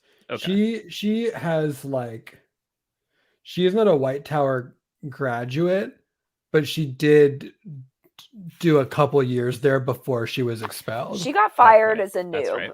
That's right. She got fired from college. That's right. She got fired from college for being a noob. But before she was fired, she does understand the fundamentals. She did take Lightning 101. So but she's not powerful, right? She knows how to channel power from other people. So she can training wheels Lightning 101. And I think that it's not until she starts pulling magic out of Nynaeve and Egwene and our two other now Where crispy she's like- credited friends, where she realized how much power she actually had, as evidenced by the fact not had herself had She took the access class to to in this turn on moment. the switch, but did not know how to turn it off. Yes, exactly. She was like, let me just flip this real quick. Oops, this is way more voltage than I thought I was flipping on. I mean, that makes perfect sense. My big question is how did we agree? Like, this seems like a big issue in every single stage that we agreed to let her be the one to be this person. Feels like sort of a Hail Mary in general, right? And she's the only person that took Lightning 101, so. Oh, right. I didn't even think about that. But yeah, she would have been the only person that had done any training. Because the other two are like, who can touch the source? And they're like, me probably. Right. Yeah. Yeah. They can like sort of like in Kanto style, like have a brick, sort of like toss a coffee cup. Should I watch in Kanto? It looks yes. fun. Oh, it's fantastic. It's so fun. It's really fantastic. Yeah, Highly recommend. we will get to Amalisa and the linking and the channeling and in the crispification. First, Min is like, I'm done. I'm outie. Good for them. Get out of there, Min. You don't need this. You're too good for this. Honestly, you're going to be important later. And I'm glad as soon as Min got on that thing, I was like, good for them. I'm so thrilled to know that they will be back in season 2. Yeah, that's great because Min's got to watch a bunch of other people and find out how they die. Yeah. That's Min does that a lot. They don't need that. They don't need that kind of stress. We get this saucy lady Fady, the scream worm. Oh yeah. Now these scream worms were way less of an issue in this battle than the last time we saw them. They're like flanking our merchant friend. Yeah, and they're not doing anything. And I was like, come on. We set them up to be like the head orcs. Like we need to. And then we straight up were like, also there's 60 of them here. Yes. So apparently, this is the rumor I've heard from a YouTube comment on my complaints about this episode that I recorded last week. I can't confirm whether this is true. I'll do it. I'll confirm it. But after you say it, they had a whole I'll let you know if you're right or complex, not. choreographed, mini people battle scene planned for this episode, and then they could not do it because of COVID. And so we got this weird sort of like people shooting arrows through the wall battle. Well, screamworms are famously anti-vax, so I believe that. Yeah, that is very true. Here's my only other thought with that is like Amazon literally has so much money. Much money, and they had decided that this show was going to be their big show, right? It's like Game of Thrones, yeah. Could they not have spared another couple million for some CGI for that? Like, I know it's not ideal, but if they're like, if they really want this show to work for 8 more seasons, they couldn't have like. The thing is that this is not Amazon's Game of Thrones. This is Amazon's little audience taste tester. Their Game of Thrones is the Lord of the Rings show that comes out next year. Oh, that's true. Where the Wheel of Time had a $90 million first season. The Lord of the Rings show had a $450 million first season. For 2 episodes? I don't know how many episodes. There's only 2 episodes in the season. It's $450 million. I don't know how Why many are episodes. you saying there's it's only 2 episodes? There's only 5 actors in it? There's 5 actors, and 2 episodes. All takes place in a big pool? In an empty pool. They're just skateboarding around like a couple of cool kids. Fucking sucks, dude. Yeah. What was that? The Dogs of Lordtown? The Lords of Dogtown? What was that movie? They did the Lords of Dogtown? It's the reboot. It's the Lord of the Rings, Lords of Dogtown reboot. Lord of the Rings of Dogtown? It's Frodo and Sam palling around Venice Beach.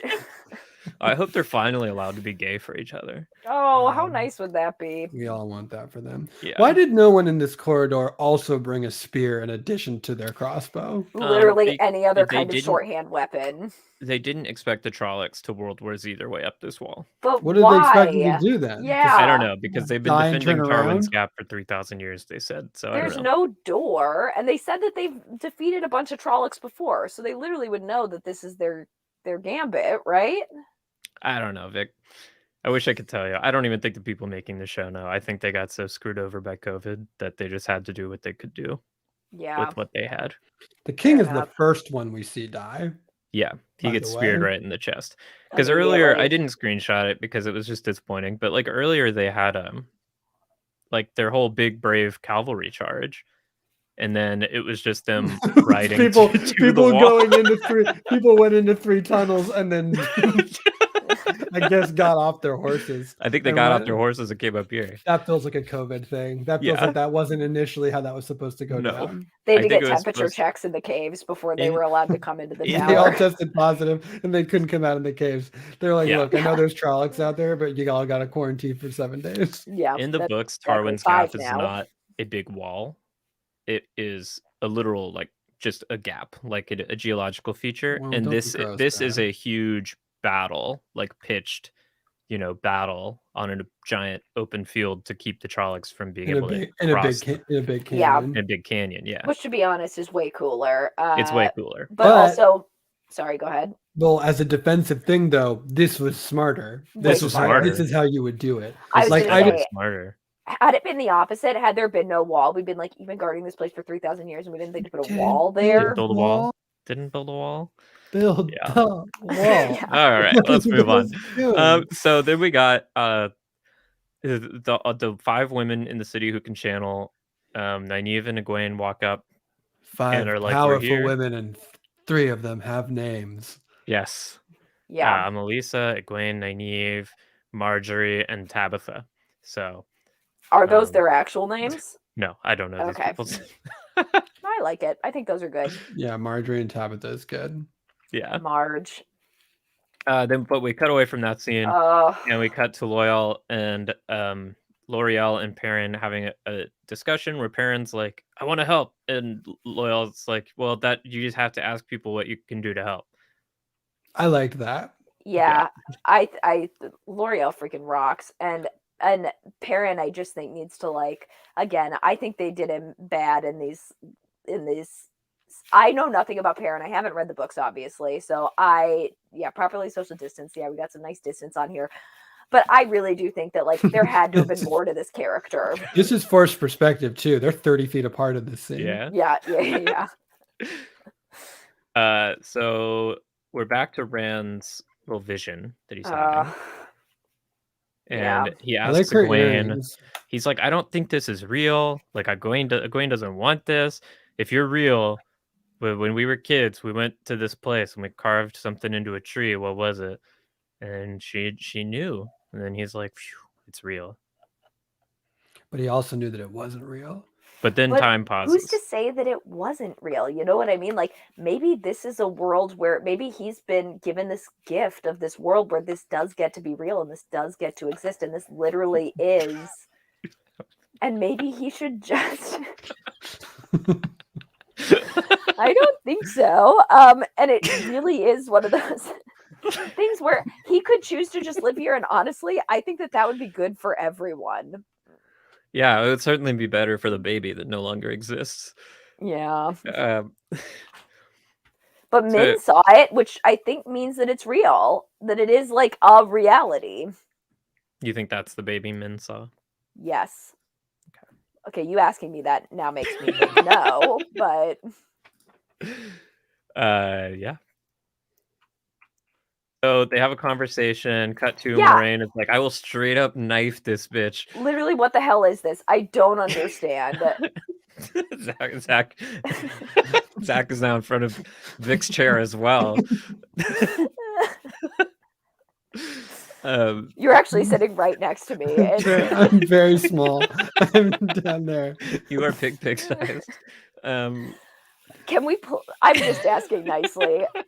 Let's just leave Pig on the charity stream. I think Vic. that's where Pig belongs. Vic, the thing is, the more you reject Pig, the more inspired I am to bring it back up. I'm with you, Vic. I think we gotta live and let Pig. You know All right, what I mean? fine. We can let Pig die. But the thing about pigs is that, like, it's hard to tell a pig what to do because it's a tiny dragon that's so small and it's just really hard to keep track of. Anyway, what's going on? Those of you, I know the majority of you watch it. Wow. Do you want a pretzel? I can hand you a pretzel. Yeah, could you? Yeah. Ready? Yeah. There you go. Yes. Well, the pretzel was the Wow. same size in my hand as it was in your hand, even though This you're is- so much smaller. This is what 2 years of Zoom improv. Did you see that object work across the screens?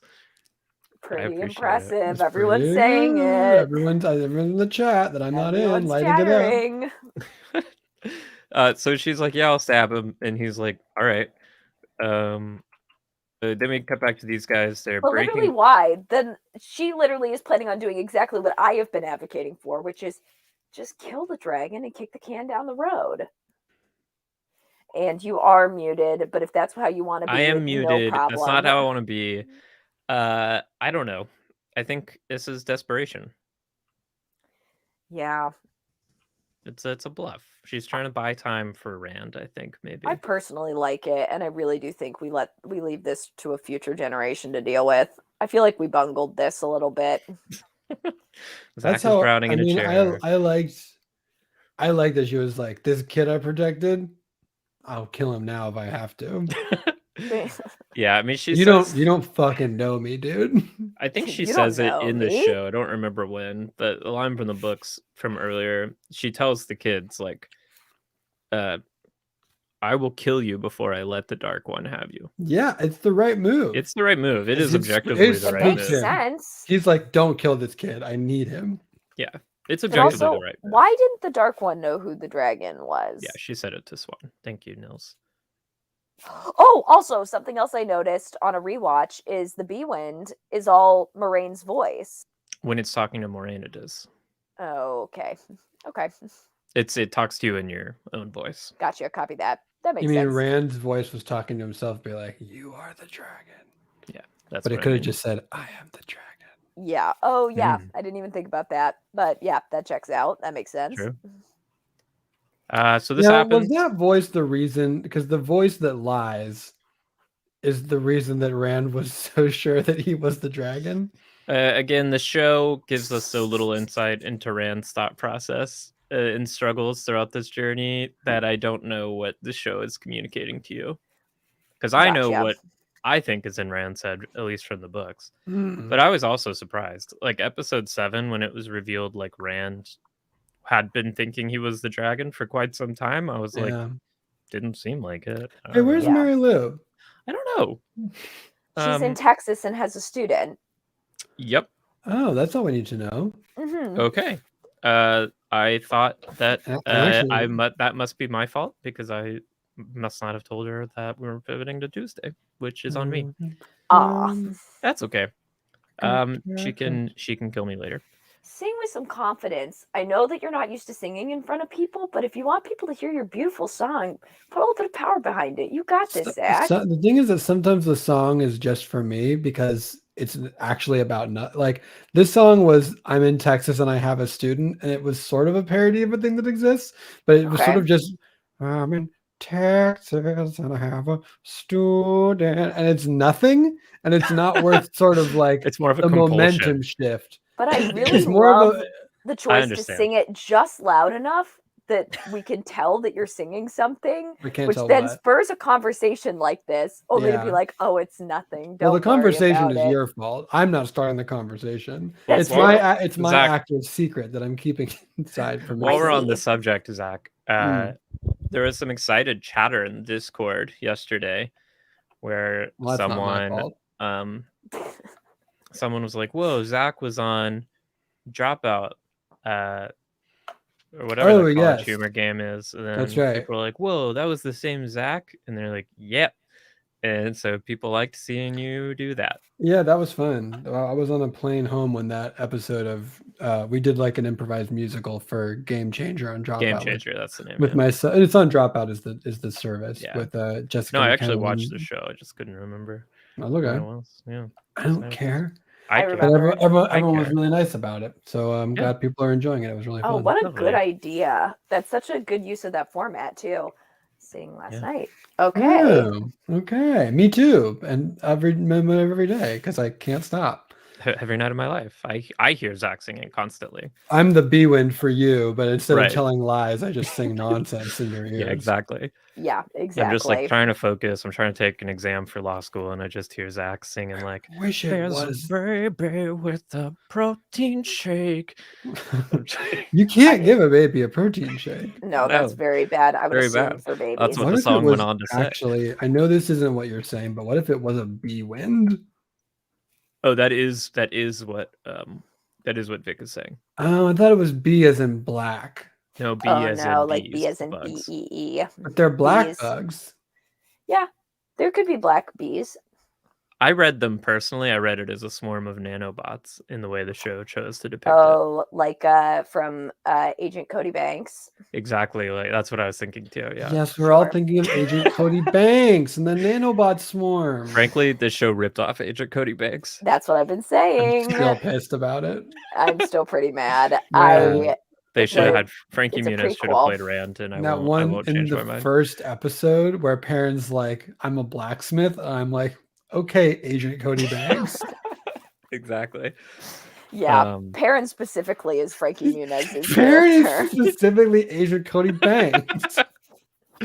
Yes. Okay, let's move forward.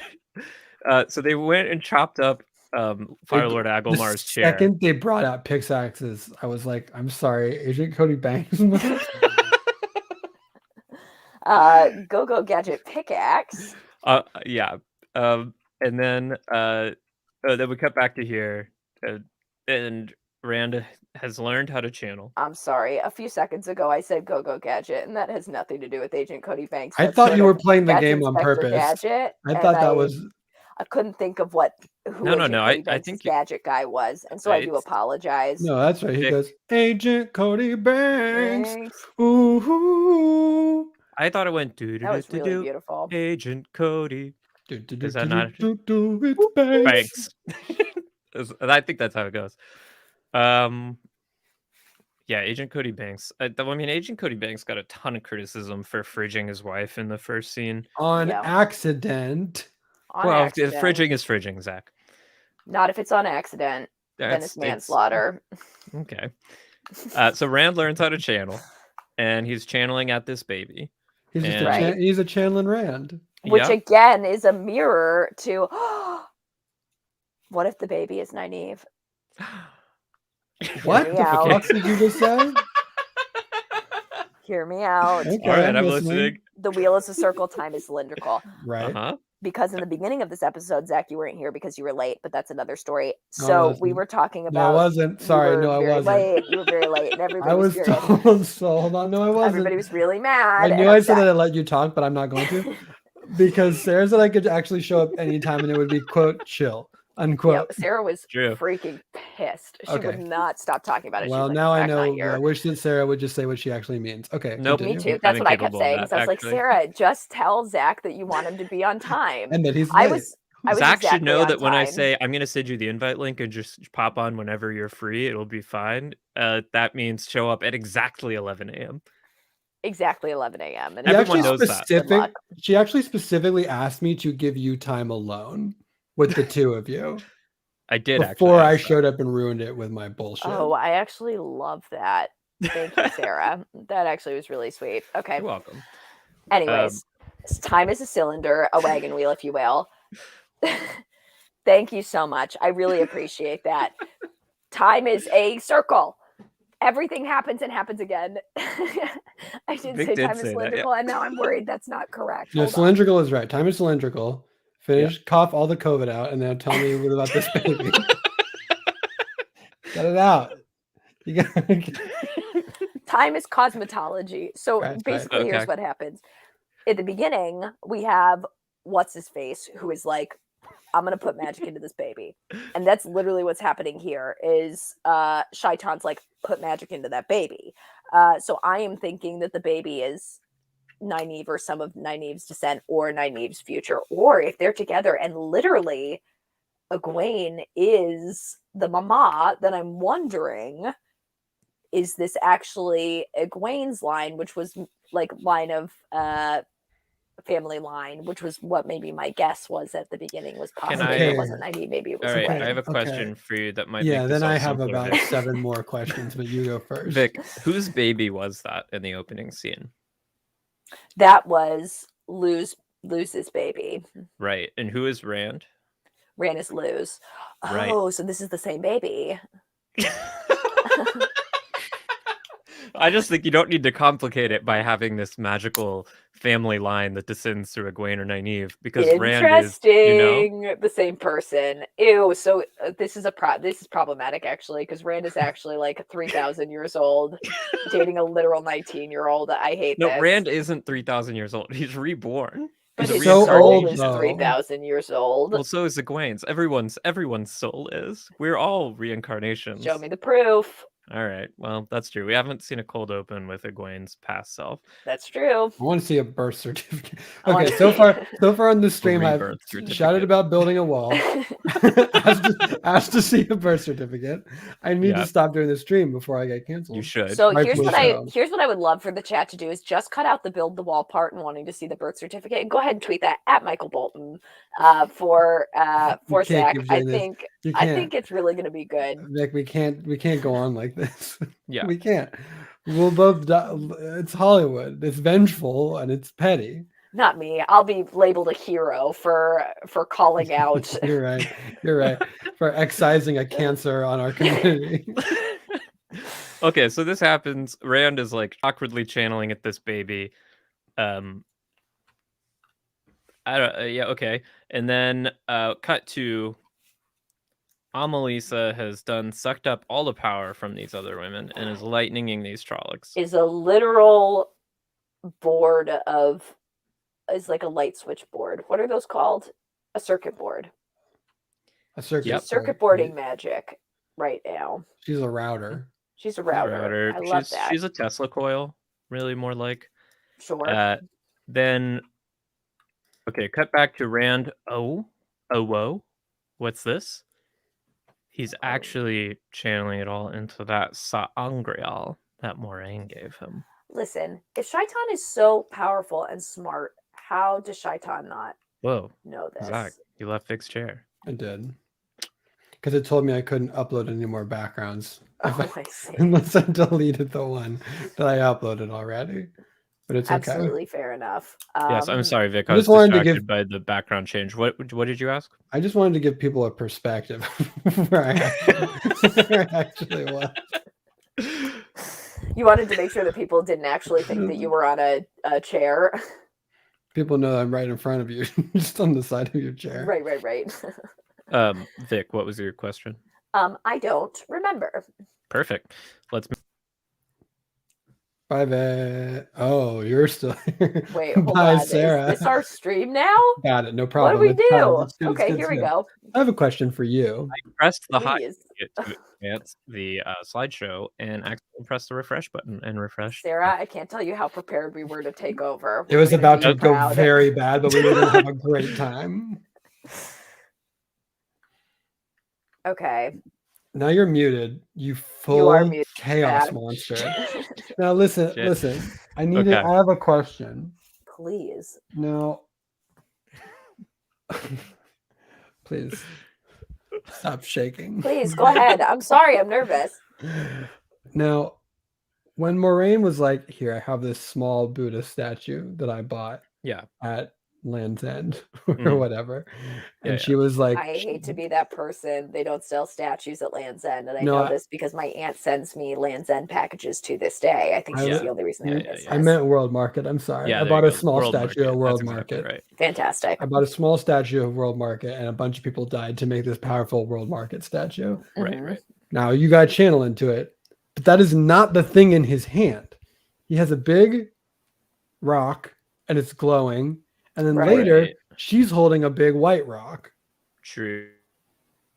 You got to stop muting yourself when you're talking. We don't want to even hear know what you've why got it's to muting say. You've assigned the Control. mute hotkey to also be the next slide. The hotkey. next slide key. I did do that. Why is there a mute hotkey? I'm getting rid of it. I will never mute myself again. Yeah. Okay. Here we Don't go. silence yourself. We want to hear what you have to say. It Seeing is. as you're the I only think it one is. that knows It what they're is the talking same. about. I think it's the same object. That just transforms. Why is it get all melty and? Because Can it's in a cocoon. Can I be honest with y'all? Yes. We wish you would for once. Yeah. This little sangreal she gives him. Not in the book. It's not in the book. So in Right. the book, there is a pool of purified man magic from the Age of Legends. Don't but love it the is sound not of that. Gross. Yeah. Yeah. Honestly, gross. Very gross. Yeah. So there is Gross. the books. What the Eye of the World is in the books is a pool of basically like untainted magic that the dragon, when he is reborn, can tap into, that was left there at the end of the Age of Legends. But Shaitan is literally there too. Couldn't he just dip his little toe into the man magic? Isn't he literally taint? Like he can't. Well, be Shaitan like isn't there in the books.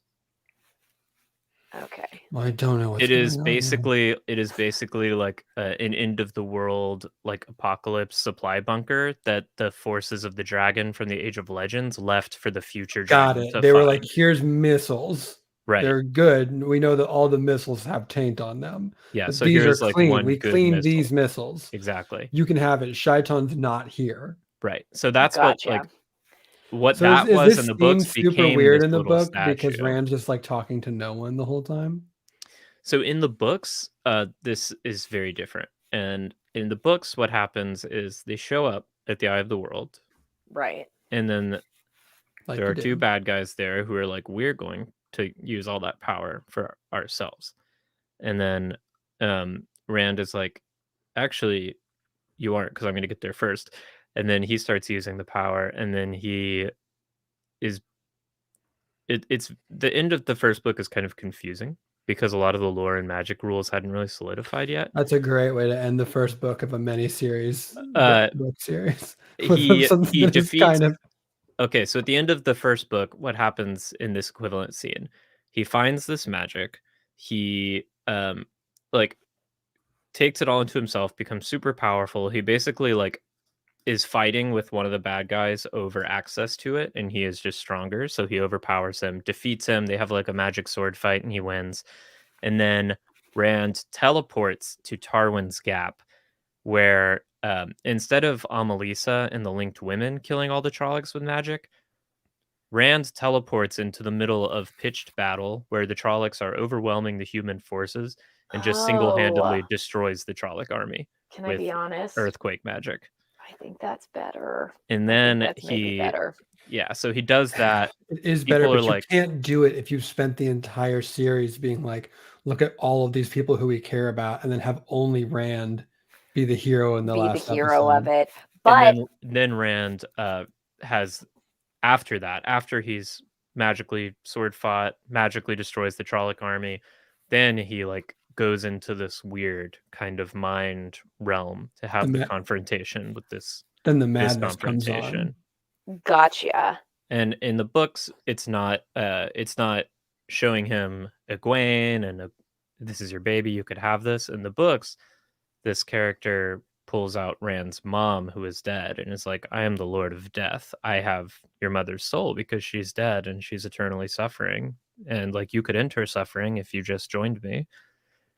And he's like, I don't believe you. He's like, I never even knew my mom, so the joke's on you, you dumb bitch. So that's fine. Well, the mom who raised him, his adopted mom. Well, she's not even here anymore. So that is the ending of the books. So it's very different. So I also don't understand really what's going on at the end of this episode.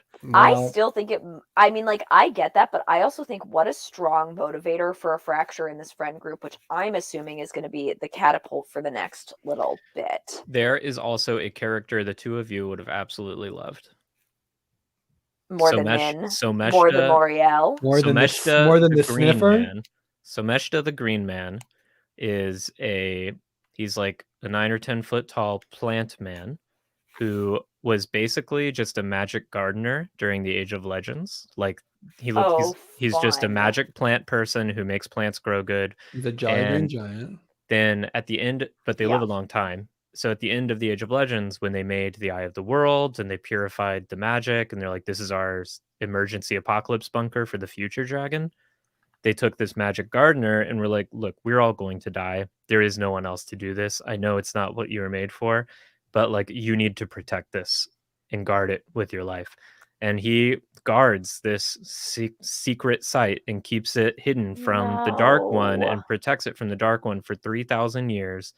And he's wonderful, and it's in the middle of the blight. And even in the middle of the blight, he like makes the plants grow and the flowers bloom, and he's super nice. And he's just like, I've been waiting for you. You're here. So the Dark One's prison is not this. The series has condensed these two places into one place, because this is both the Eye of the World.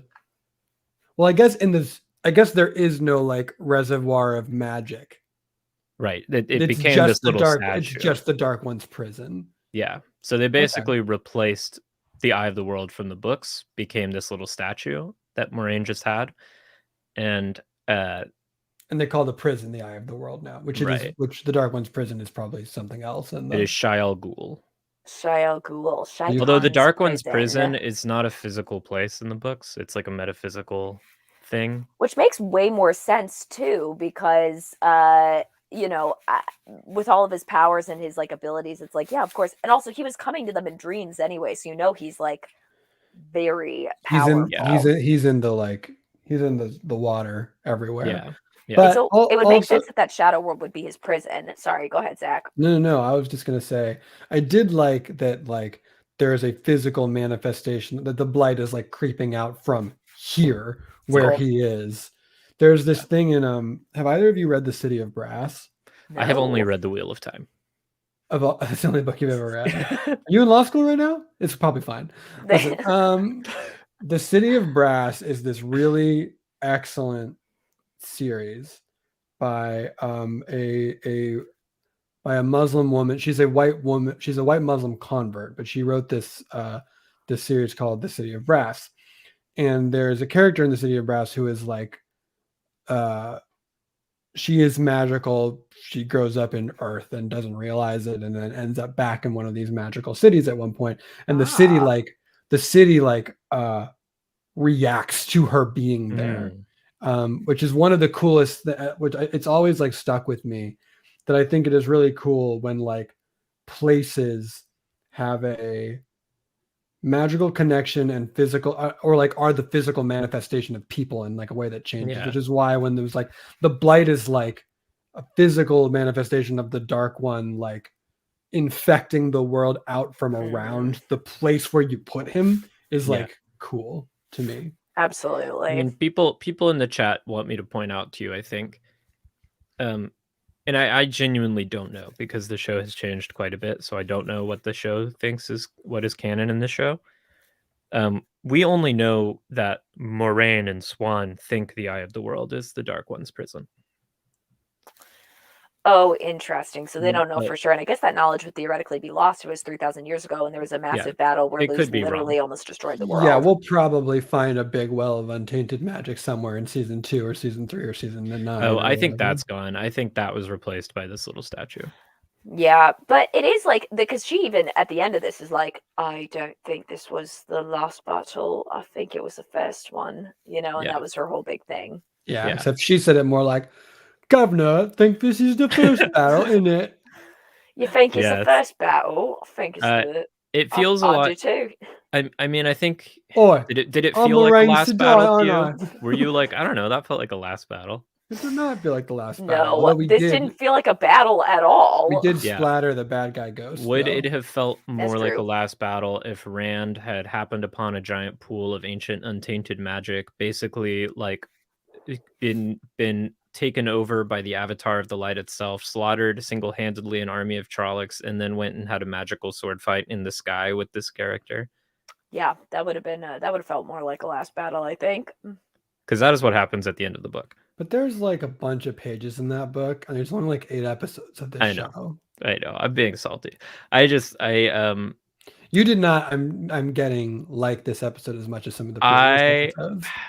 I didn't like this episode, and partially, I mean, I want to hear you. I wanted the Green Man first of all because I love the Green Man character, and I don't know. I felt like the show is just so hesitant to let Rand do anything. Like they did have the budget, and they did do the budget CGI work to have someone magically decimate the Trolloc army, but it was Amelisa, who is a random side character in the books who does nothing.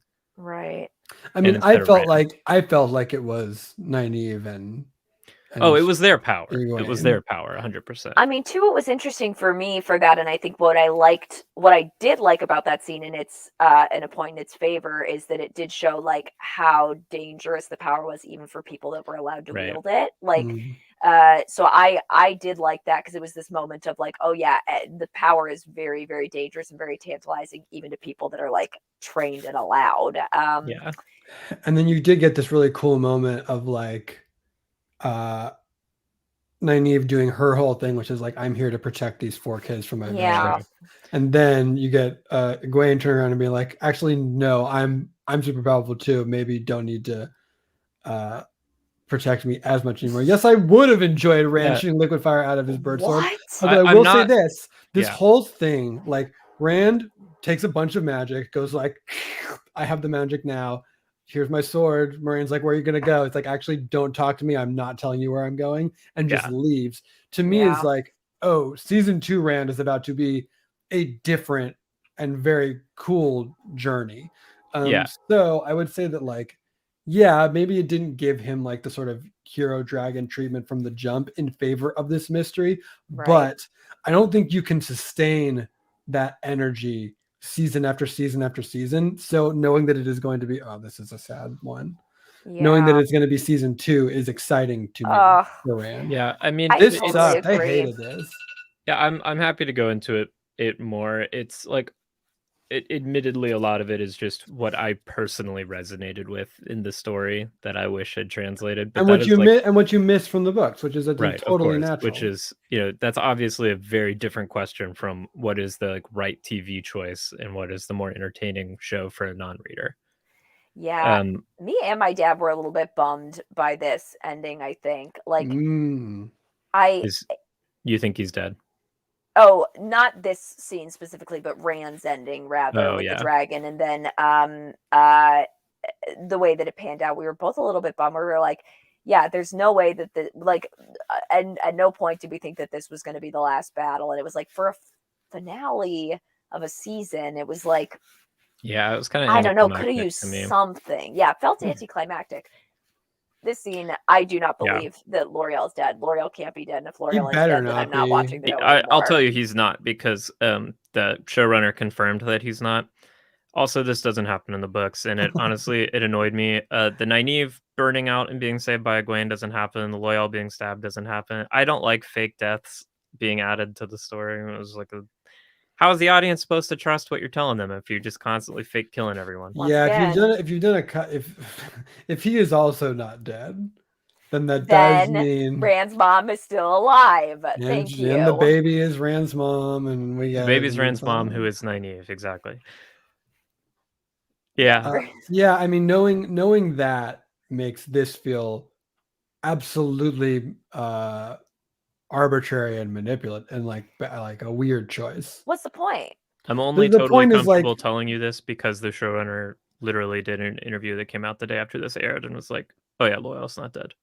But then what was the point of this scene? Yeah, like why can't he just be somewhere else when this happened? There's absolutely no reason for him to be in this room. Or show him being stabbed, but don't show him like lying on the ground with his eyes wide open. You know what I mean? Like literally, what is this other than to be like, just like Game of Thrones, where they kill main characters that people love, we can do it too. It feels like that is maybe. There's been a request that it go back to this frame for you because we skipped right over it. The floating beard. Yeah, the floating beard. Well, it's also interesting that he's being covered in the white magic, the sparkly. What is this? What am I looking at? This is Shaitan being teleported away. Oh, sorry. So right after that. This. Yeah. So he's been contained. And then the ground turns to white crystals, or a little piece of the ground turns to white crystals. And then we have a very confusing conversation about a thing that we've never heard before. I don't have any screenshots about that, but I'll explain it. So this happens. Yeah. So I don't really know what was going on here. I think I do know what happened at a behind the scenes level, which is this was supposed to be Matt, and Barney Harris left the show before they filmed this episode. Oh, I see. Matt was supposed to be killed? Matt, I think, was supposed to be stabbed by the ruby hilted dagger here. Gotcha. Yeah. And the reason I think that, which I will tell you, because I mean the show is obviously in a very different place now, so I'm curious. At the end of it, in the second book, Paddon Fane does steal the dagger, and Matt is never fully healed. Maureen is not able to fully heal Matt. She just puts like basically a magic band-aid and is like, the knife won't keep killing you, but like I am not strong enough to fully heal you. We need the knife, and we need like a full circle of 13 Aes Sedai, which we can't do until after this. 13? It's more, we have to go to the Eye of the World right now. We'll deal with you later. And then Paddon Fane steals the dagger. And so Matt and some of his buds spend book 2 chasing after Paddon Fane because they're like, I need to get the dagger back or I'm going to die. And Matt like spends the whole book 2 like actively dying while trying to find the dagger in time. Whereas what we see is Matt popping back up in the Shadow City. Right. In the same shot. I think we literally saw that shot before because he would have left the show already, right? Yeah, that was a repeat shot. Yeah, right. For sure. Oh, I liked it. I was like, I knew he's back. I didn't realize that. So they had to do something to motivate, I guess, that quest to try to get realigned with where they want the story to end up. So I think that means now Loyal is the one who will die if they don't get the dagger back. Okay, so they got to get that dagger back because again, if he dies, I die. My viewing. I had a thought for this. I started talking and I can't think of how to phrase it now, and I'm going to apologize and I'm going to move forward. That's okay. I've got a song. Look at the dagger back. Oh, yeah. Dagger back. Yeah. I love that. So that was great. Thank you. Do that. I did it loud for you. I appreciate that. Well, I'm sick of hearing it in my ears. All right, everyone. Zach, you misspoke. You made an error in interpretation. And I was going to let it slide because you're a non-reader and I find them interesting. But everyone in the chat wants to correct you, so I'm going to correct you. Matt was not in Shadar Logoth. He was in Tar Valon. Didn't look like idiot. It's because it's the same set, just lit differently. Sure looked dark and there was no one there. Because it was you raining. Only know it's the you white have tower. The shot? You only know it's a white tower because... it's Tar Valon because you can see the White Tower, which doesn't exist in Shadow Logoth. It doesn't exist in the Shadow City. But it looks so dark. It's very dark. It was raining. I don't have the screenshot. It was raining at night. But the creator, I just saw him. That was it. The creator has confirmed that it is Tar Valon. Sure, but look at the shot. We'll get there. So they stab him, and then Nynaeve's eyes go burny. She gets crispified. And she repeats the line from the first episode where she says, a woman is never alone and always alone. And I still don't know what it means. And y'all know what it means? Do you feel like in that moment? Yeah, the thing about women is that they're always alone, but also they're never alone. That's what I've always found to be true. As a non-reader, watching that scene, where you're like, in a crowded room. This line feels poignant to me. I'm glad they brought it back. Who is that? Is that? Oh, this is Amelisa. Oh, right. Is that her name? Yeah, that's her name. Amelisa. I thought you were making an Amelie joke, and her name was Lisa. Her name is Amelisa. And then now we get Matt. Look at this shot.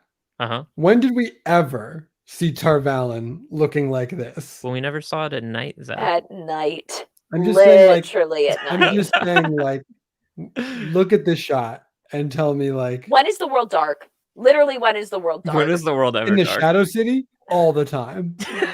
Literally 24 I've seen the world In I would say light, the majority of people who watched this scene thought it was Shadar Logoth. Yes. not me. It is I Tar mean, Valon. look, would it make more sense for I'm him to just be in the city confirming where for you we that just it's Tar saw him? Valon. Yes, Right. it would make sense that it was in Tar Valon. And then Egwene heals Nynaeve with the power of love. And how did y'all she feel cries about a this single scene? tear onto Nynaeve's face, Yeah, and it is Nynaeve is healed. Pokemon the first movie, healing magic rules, crying. Can I be honest? Yeah. My only thought is Nynaeve did it first. Nynaeve already healed with the power of And love. also better and bigger. And better and like bigger. a lot of people. Yeah, and a ton of people at the same time. Aes Sedai, which I'm assuming is harder than just, a rego. So that really was my only thought in this scene. But I like that. Nynaeve did it first. I like that we brought Nynaeve back because I also didn't want Nynaeve to be gone. Yeah, sure. Agreed. Again, we do have a lot of people making sacrifices in this series that turn out to not be sacrifices. Right. Yeah, absolutely. And also, I really thought that going into this second season, there was going to have to be a big splintering of the group. And it kind of feels like at the end of the season, they're like, we fixed it. Everyone's happy with each other again. Everybody had their sort of like come to Jesus talk, and we're a united front again. And I was like, I was hoping that something big was going to happen and splinter the group. But I feel like they're splintered now because like Matt's, who knows what they're going to do with Matt. Matt's gone. Rand is like, I'm crazy. No one loved me. I have to go and I have to go find out what this bird sort is about. I assume that's the most pressing issue on his mind. Nynaeve and Egwene are probably going to go to the White Tower. One would assume. Do you think they're going to go to White Castle? I really don't think so. I think Egwene is 100% going to White Castle. But I think that this is going to be the splintering because I do not think that Nynaeve is going to. No, Nynaeve's going with Lan. Do you think? I don't think so. No, probably not. Not after the way that they parted ways. I think that their big arc of next season is going to be coming back together. But we did that. That was the first season. I know, but they then set it up. You literally asked earlier. Did you ever think that Nynaeve was actually dead here? No. Yeah, for a little bit. You did. When not until I didn't think either of them were going to die from crispy critters, but I did think that when Nynaeve was like, "I'll take it out of you so that you don't die." Yes, I see. Yeah, because Nynaeve is like the fifth. So yeah, to me, that made her narratively expendable. I think she seemed, to me, the show is telling you that she's dead. I think the show showed you her die. But she doesn't look as burned as the other people. Like, she's still got eyes. Oh, you think she's not coming back? What do you mean? Me? Yeah. No. I think she came back. I just read when I watched it. This scene does not exist in the books, so I'm in the same boat as you. I'm trying to interpret what happened, but like to me, visually, I thought she died, and it felt like Egwene brought her back from the dead. I thought so too. So I didn't think she looked as crispy as everybody else. So I thought maybe she was like she was like very like close to death, but I didn't think she was dead. Because I was like, try and heal her, but the other ones I wasn't like, try and heal them. I was like, oh no, they literally have no eyes anymore. They're dead. I see. Yeah. Well, that's interesting. I mean, like that's why, other people have definitely said that she seemed less crisped to them. Is she just a ghost now? She could just be a ghost. She's just we don't know. What if it's that idea? What is that? It's like that monkey's paw tale. Remember where it's like where it's you wish for something and then it doesn't come back the way. So what if it could be like and then she comes back but not the same? Could be a Full Metal Alchemist situation. Okay. She could be trapped in a big Nynaeve suit of armor. Is this Nynaeve who came back into this body? Or is it someone else? A big bag of sand that walks around. Okay, Frog Tomlinson now we're talking. Big bag of sand. Yeah, they just wanted to keep Frog on the payroll for next season. Well, the crazy thing about Frog is the Frog only signs up for 5 episode contracts. Yeah, which is weird because it's only 8 episodes, so it's a bizarre situation. It's very weird. This fake death bothered me because I don't think it served any purpose except as like normal emotional manipulation by lying. No, and this to your on top audience. of L'Oreal, it's like why? So they do have sort of a fake out death, not really. In the original ending in the books, they confront these two very powerful bad guys. Who will And call Jack and Diane. we'll call Jack and Diane. Okay. They confront Jack and Diane, and so Jack and Diane, like Moraine and Nynaeve, both step up, and like we know they're very strong, and they step up and are like, "Hey, we're gonna fight you," and then Jack and Diane like just beat the shit out of them, like no trouble. They're just like, and Nynaeve and Moraine are like, "Whoa!" So it's it shows relative power scales, and then when Rand beats those guys, you're like, oh, so like we know that Nynaeve is so strong, and we know these guys are stronger than Nynaeve, and then Rand just beat those guys. Rand is one strong motherfucker. Yeah. Right. But this to me accomplished nothing. Yeah. Other than I to don't be know. like, well, this to me, it's kind of like Egwene's redemption a little bit.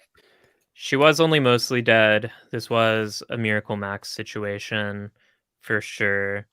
I will say that what they've sort of given Nynaeve's arc in this season is that like Nynaeve's whole thing is like, I need to protect these four. Oh, Whoa. Vic's into this one, right? Here we go. These are the theories I am signing up for. It does feel like, because we know that like Two Rivers people are gonna like fuck around everywhere they go and at all times. Yeah. So Nynaeve was like, I will keep these four safe.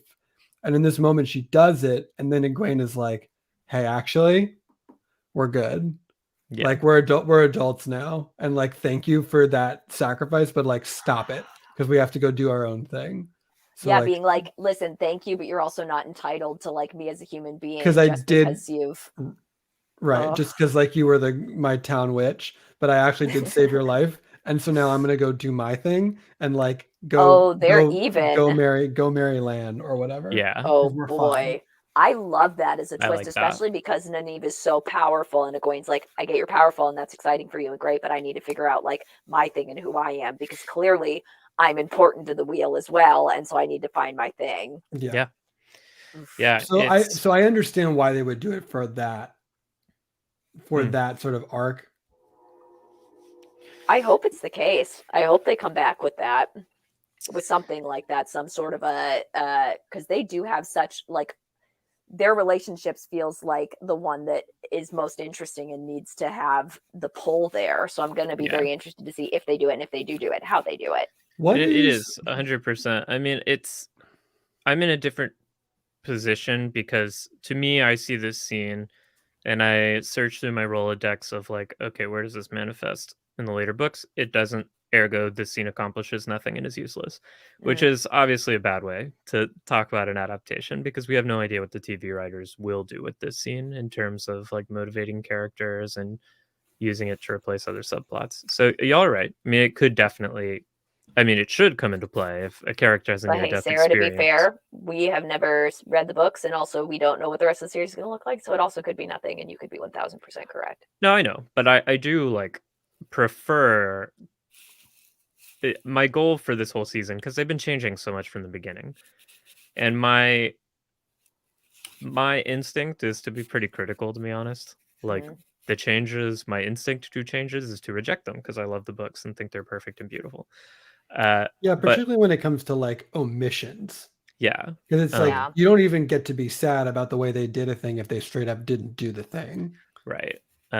Now but your chair's getting small. Now why is your chair so small? Mine? Everyone in this stream is really struggling with size and relativity. Yeah. Everything in Zach's room just got small. Wow. It's very difficult. Yeah. I say the exact same ratio. That's why it's so confusing, is because everything else is shrinking and growing. Yeah, you're the weird. You're a weird constant. One. Stop it. You stop. Stop, Sarah. But yeah, just the point I was trying to make was just like, I have been actively trying to adopt a posture of give the writers time. Don't just assume because it does nothing here and I don't know what it will do that it will do nothing. Right. But yeah. They gotta at least have a plan. Even if it doesn't pan out, they have to have some sort of plan for all of it. Everything, I will say, as a non-reader viewer, Mhm. there was not a lot about this episode that left me confused. Sure. Like as to what was going on and what would be the sort of challenges going Felt forward. clear. Yeah. So like not having the sort, I feel like you actually have baggage in that you have like a ton of lore that you know about, and like you're missing stuff and all that, which is rough. But as like a standalone piece, I did not hate this finale. There's like a lot going on here in terms of character moves and people doing their thing. And to your point, first seasons are hard for a lot of reasons, and COVID only makes them harder. First seasons are tough.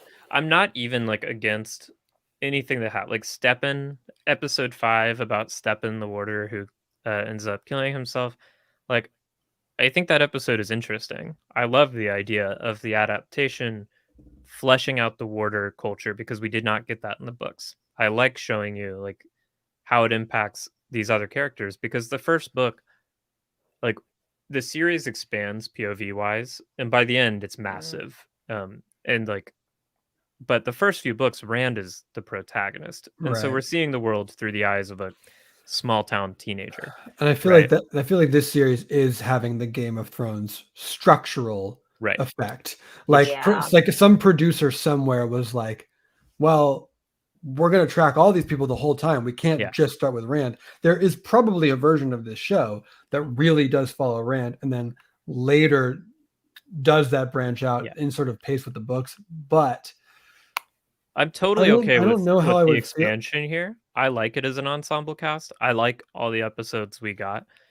I think what I would have preferred is all the new stuff they added, but I wish that they'd had more episodes so that we also had time with Rand and Perrin and Nat and Nynaeve and Egwene. This is a 10 episode first season easily. Now, having seen all of it, to be totally honest, as much as I really liked the White Tower politics episode and like the warder episode, like I thought all that was really interesting, but I felt like a lot of that took away from these last 2 episodes. Like I much rather would have had the buildup that then would have bought us like more time and stakes in these last 2 episodes than I would have.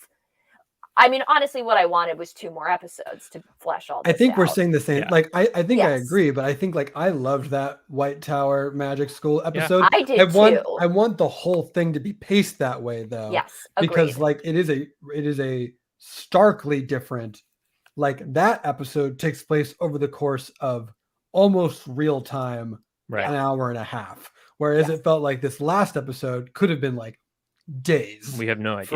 For all I know. Yeah. We have no idea how long they were in the blight. And I think they could have trusted them. I think what I hope they learn from whatever the reception is that like, I think people are down for them to slow down and really dig in to the minutia a little. It doesn't have to be all Trolloc battles all the time. Well, I don't know that they were allowed that opportunity by Amazon. I think they were only given 8 episodes. And I think they wanted more. I think this finale, both episode 1 and episode 2, I think were written to be an hour and a half, and then they were told they only had an hour. Like, I think they were denied a lot of the time they needed. And I think because the main characters of the series are Rand, Matt, Perrin, Nynaeve, and Egwene, right? Like, they're the ones we follow throughout the entire story. Moraine, Frog Tomlinson. There are a lot of other hugely important characters, but I would argue that those 5 are the main characters. Well, Frog has played a lot of characters, so I think it's a little different. Yeah, I shouldn't say Frog. I do genuinely think this maybe was a kill your darling situation because again, I can't stress how much I like I think my favorite episode this season was like the White Castle Magic episode. I really loved that. I thought it was so cool. I love like learning about stuff like that, but it really does take away from like what the story is this season, which is us learning about Rand specifically and like being on board with his journey. And then also this. Let me give you a little insight into Rand's journey that you didn't see in the show, but that is a big part of the books that I think will make you like him. Sarah. Yeah. Are you certain that the thing that you are about to tell us is not going to be most of what we spend season 2 doing? I am fairly certain. Okay. Because I think I know where they're setting Rand onto. I'm just saying that, like, I feel like there has been a lot of flashback Rand stuff in this season. I'm expecting there to be more because people are constantly coming up to Rand and being like, I know your dad. I know your mom. Your dad's not your It's dad. not that. Your mom's not your mom. I'm not even talking about like backstory stuff. Like this is not like important lore building. This is simply like character moment in time with Right. Rand when he was young and innocent that we didn't get. Okay. So in the books, after they get split up at Shadowlogoth, Rand and Matt, and Tom Marilyn, who is still with them at this point, the Glee Tom, Right. they run. They get split off into their own party. They end up on a riverboat, captained by essentially a pirate named Bail Doman, who's a wonderful character that got totally cut from the first season. Toot toot, Bail Doman, riverboat captain. Bail Doman do be having a big old beard, and he do be telling lots of stories, and do be talking like this. Yeah, toot toot, Bail Doman. Bail Doman's great. He's a fun, wonderful pirate character. He's They asked one of my Frog favorite to play characters. that character, and Frog said He's no. good. Frog only plays animals, objects. Set pieces. Exactly. And Tom. And what is the difference between an object and a set piece? Good question. Size. Only Frog knows. Tom teaches Rand how to play the flute, and he teaches Matt how to juggle. And he's like, fun. This witch took you from your town, and I will give you some of these skills. Forget all of that magic shit. Like, just I'll teach you these skills so you can at least, earn a bed in an inn or whatever now and again on your way back home. With your flute and your juggling. With your flute and your juggling. Good. But that's true. Then they could have gone it. I mean, look at Glee. Glee did that so unbelievably successfully, where he's like, buy me a beer. And they're like, right. no. That dude died off camera. He died. There's no way he's dead. I don't buy it. So that happens in the books.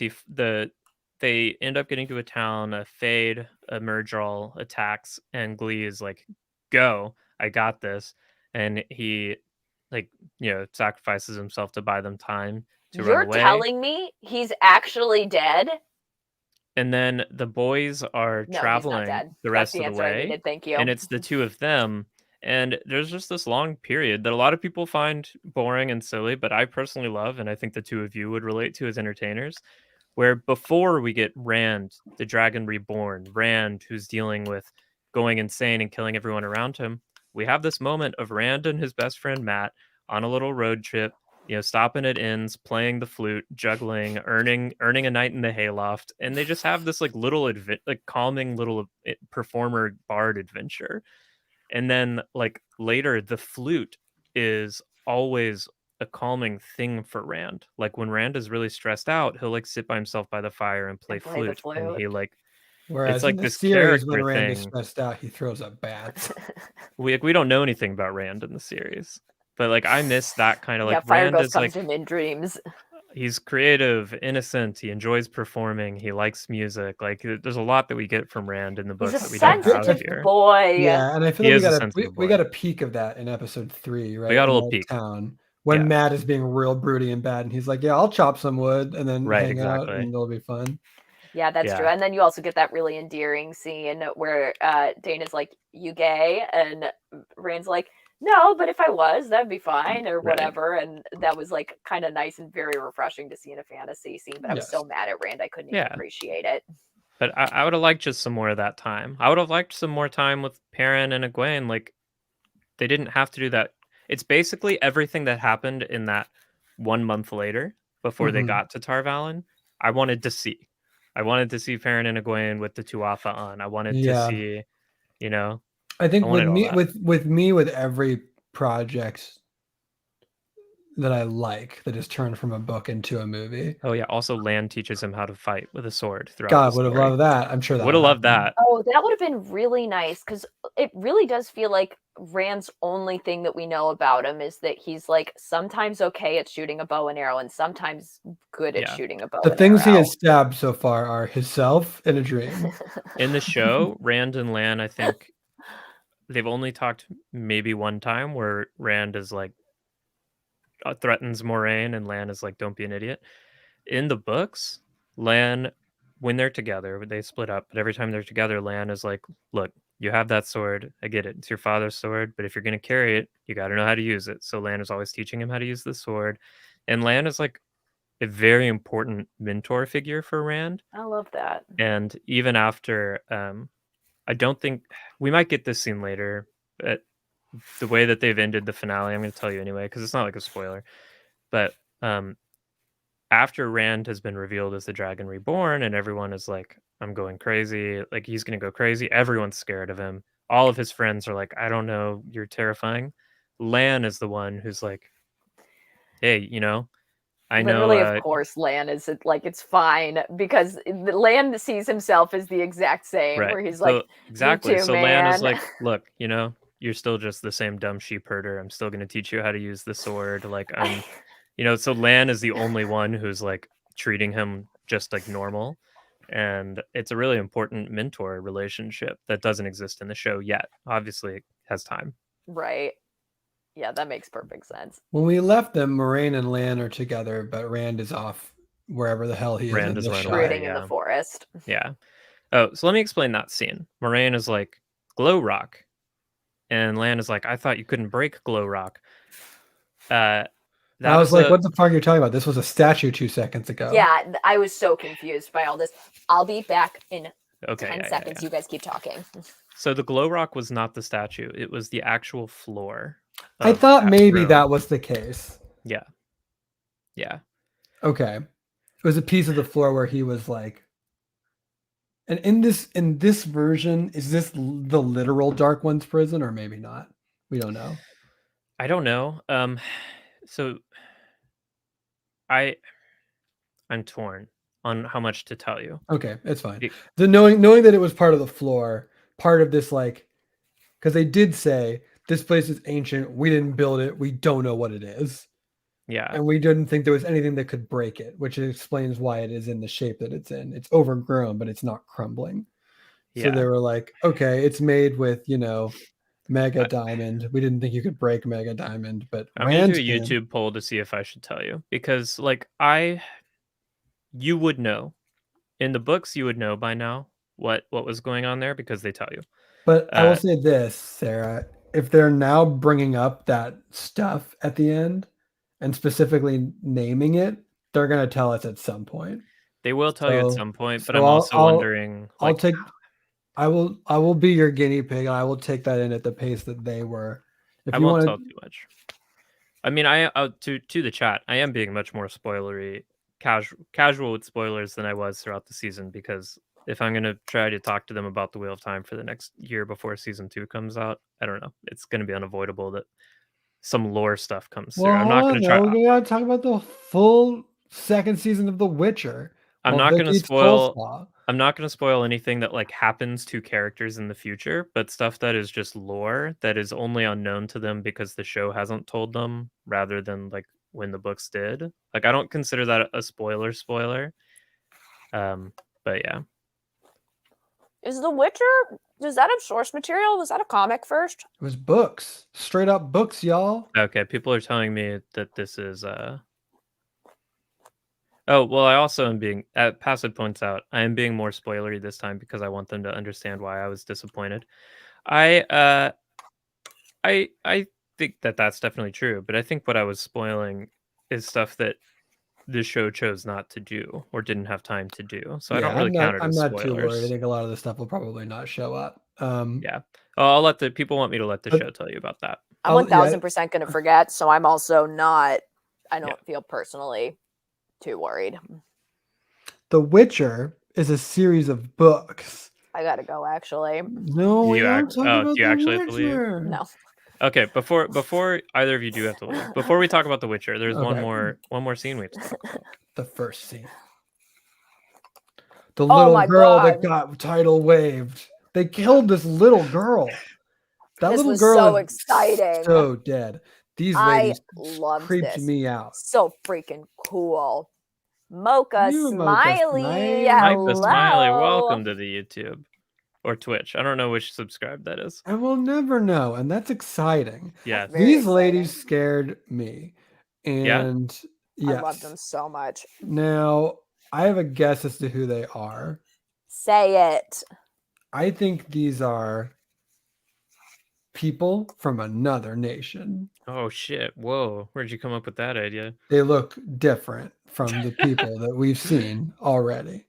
And they got scary helmets. Look at this Skeletor looking motherfucker down here. Yeah, that's exactly what I And thought like it the was lip covers that they have. I hated that. That freaks me out. I don't like that.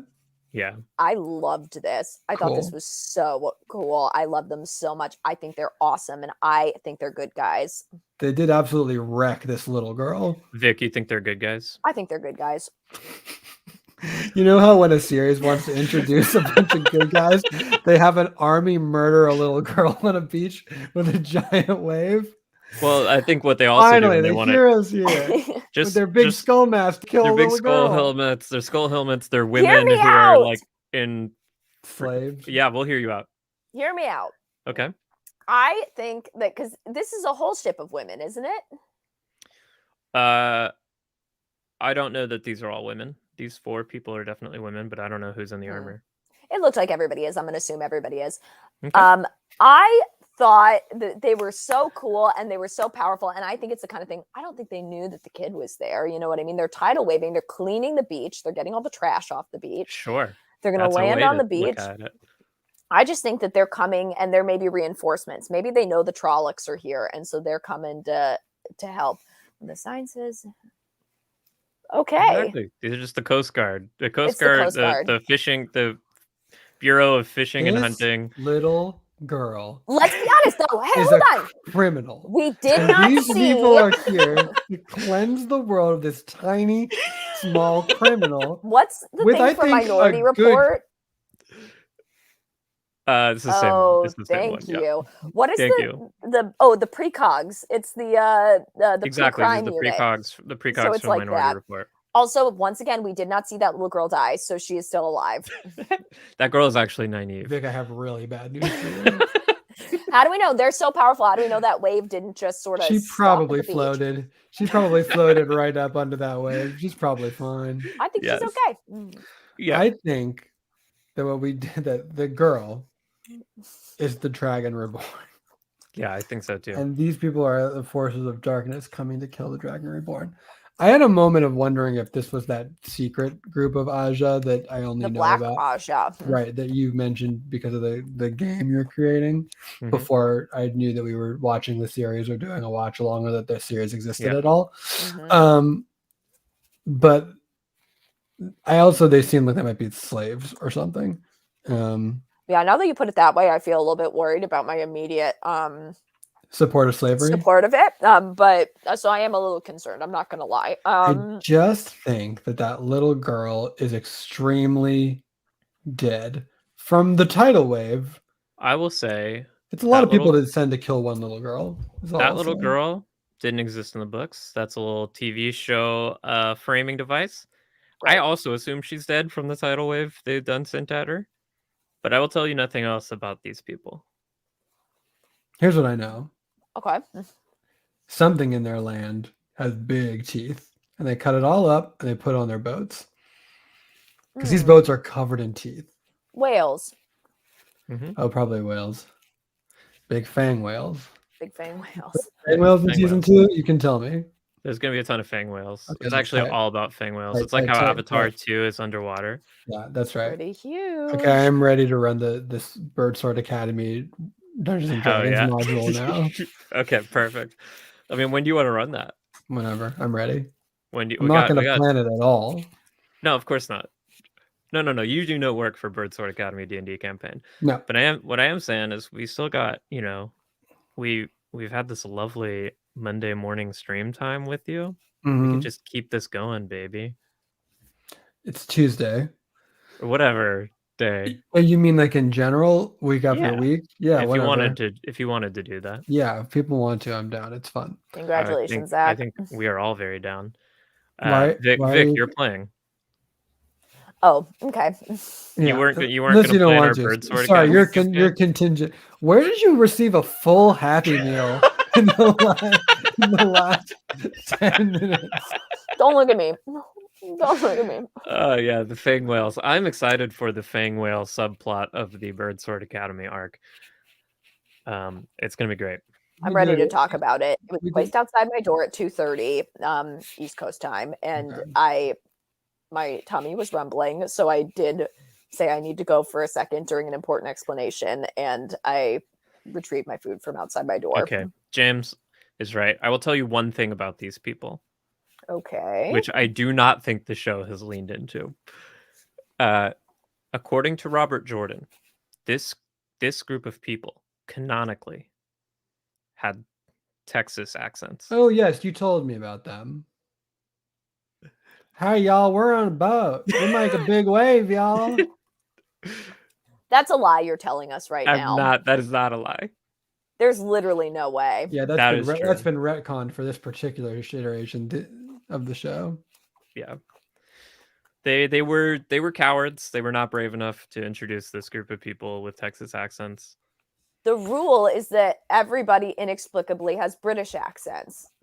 There's not enough American accents in this show. I will say that. In fantasy in general, everyone has British accents, I feel like. Why? For no what reason. the fuck? Fuck the British accent bullshit. What about? Robert Jordan was American. I know, but everybody in the show has a British accent. Yeah, it's just sort of assume that elves are British. But why? The elves are British. There's no elves. There's no elves in this show. All the elves are British. They built a big tower like British people would. Look at them. They're Brits. Yeah, the Brits are known for their skyscrapers. Big towers. They build everywhere. Tower of London, Leaning Tower. British. Exactly. British.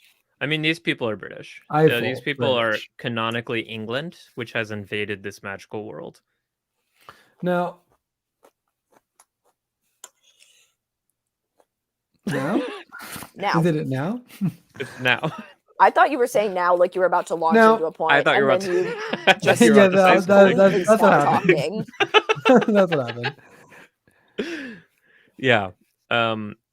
It's like when you say, "Look, I've been to lots of places. Britain." Exactly. Yeah. No. No. It's not a good game. It's just the only one. It's a good game. It is a good game, and I've been up since 4 because I had an early morning flight, and I haven't eaten today. Wait, so, Vic, where are you? It's really funny. Where are you? Orlando, Florida. Orlando, Florida. Vancouver. Did you win a trip? I won a trip. I answered a math question correctly on the radio. Vic, someone sent you fan art to your Twitter, but I will post it on here for you. Is it fan art? Yeah, you have fan art now. Shut up. What? Yeah, let me pull it up for you, though. I gotta look this up. Yeah, of course. I mean... Is it gonna be mean? Am I gonna be upset? Did someone draw a big garbage can? Like I'm Oscar the Grouch, and it's me, and it's all my theories are inside the garbage. Look. Here you go, Vic. I mean, that's better than what I imagined. Pasta, thank you very much for this wonderful Vic art. Wow. I really like it. Except I'm so confused because there's no light. It's all dark. So what does that mean? You are a scream worm leading an army of Trollocs. But it's dark outside. That makes no sense. Okay. All right. But it's dark. I don't understand. No, they're in the Shadow City. They're in the Shadow City. They must be in the Shadow City. Yes. Exactly. Because it's dark, and how could it be dark? Okay. Well, we all know darkness is impossible. I'm excited. I can keep going with this for a little while if you want me to. I'm excited for Bird Sword Academy, the game that takes place in the land of daytime. Do y'all have? I mean, this final predictions, season 2, make 3. Also, this is your last chance to ask these people questions. And by last chance, I mean they will be back on the stream. But ask whatever questions you want. You don't know. We might be on the lookout right now. Pester Zach at Zach Reno if you want to see Bird Sword Academy, the TTRPG. Yes. Okay. While people ask you questions, all of it, she can pass along your pestering to me. No. Tag Zach at Zach Reno on Twitter. He's got 9,000 followers. He's got 9,000 Twitter followers. It's not a lot, also, in like the grand scheme of that's a lot. Twitter followers. That's a lot. That's a ton. It's not. They're It's all so bots. many. I bought That's a them. lot. I bought Congratulations, you're rich. I bought Yeah, 8 wow. for $2.99. I You're bought rich and you're $8,500. bragging. Wow. Well, 8,000 of them are going to be pestering you about Birdsword Academy. No, they're all bots. I bought the bots. Oh, We'll we have a question reprogram the for you. bots. What did you think about the horn? Which horn? I don't even think that they had one. flute? They had a box. When There you was a open box. that box and show me there's a horn inside, then I'll believe you have a horn. Literally, what horn are we talking about? The Is this horn a that gets Witcher thing? blown at the end of the world that the bad merchant stole at the end that they were digging out from under the That guys. was a horn? No, that's what I'm saying. It was a box. I literally was so confused about what that was. I had no idea. You know what movie had cool boxes in it? It was If you free. say Witcher, I'm gonna lose my It was the mind. movie Free Guy with Ryan Oh, Reynolds. Free Guy did have cool That's boxes true. in it. I did not want to see that I movie. liked- Do you I know the liked that Canadian movie. poster for Free Guy is Ryan Reynolds, and you know how he opens his shirt in the movie and it has Mhm. something on it?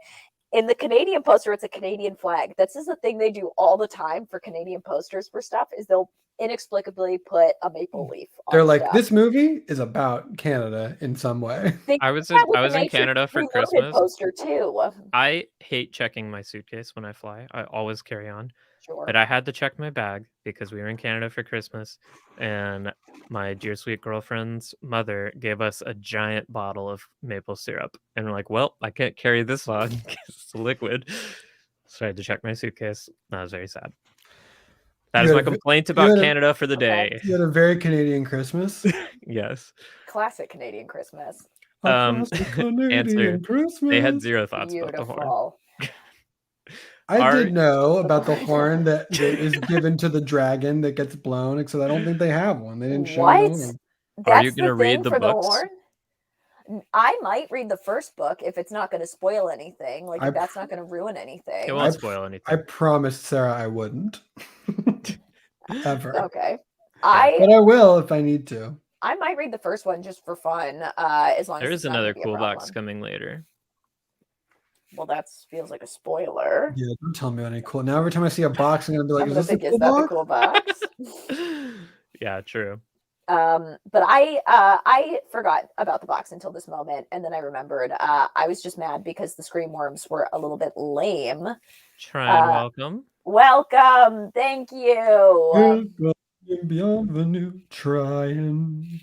Okay, little cabaret. Indeed. Okay. What's in the box? Good question. You can do the audiobooks. The audiobooks are fantastic. I already got the first audiobook. I do too. When I say read, I always mean same. audiobooks. I love the audiobooks. What, read with your eyes? What is it? 1804? I am dyslexic. I simply can't be alone in my head with my thoughts long enough to read a book with my eyes. I have to have people tell the stories to me. I don't have object permanence, so every time I turn a page, I forget that the book exists briefly. Oh shit! Damn. Wait, Zach, is Nicole okay? What do you mean? Is Nicole okay? Where is she? I haven't seen her in such a long time. Are you sure she's all right? Do you normally see her a lot? I was just having no object permanence for you. Oh, yes, that's right. Nicole is hashtag my wife. Oh, congratulations. That's Thank huge. you. The only woman I ever loved was my wife. That's really What the fuck is happening now? It's going off the rails. Okay, I think that's an indication. Wow. Okay, Richard J. There's a YouTube of a fan video of them doing their tavern show. Well, thank you so much for the super chat, K. Richard J. I want to see that YouTube video. Yes, it sounds wonderful. But we do not have time today. No, because now it is time for us to go. It's time for me to eat food. It's time for Zach to kick rocks. Zach's to go outside, kick the biggest rock you can find. Yeah. And Vic, what are you gonna do? Well, I feel a little jealous that Zach can go outside. Yeah, you're in quarantine. I'm probably gonna walk a couple lengths of the room. Lick the furniture. Yeah, well, because I can now. So that would be fun. Have you considered walking the perimeter of the room with your shoulder pressed up against the wallpaper, and over time, going insane and believing that you are inside the wallpaper, What if you tie a ribbon around your neck and then you find someone who loves you very much and be And have like, them I untie the love you, ribbon. but never untie this ribbon. And then don't tell them why. I think that's kind of fun. I think both of those ideas are kind of fun. You want some more? Yeah, I'd love some. I would say, keep them coming.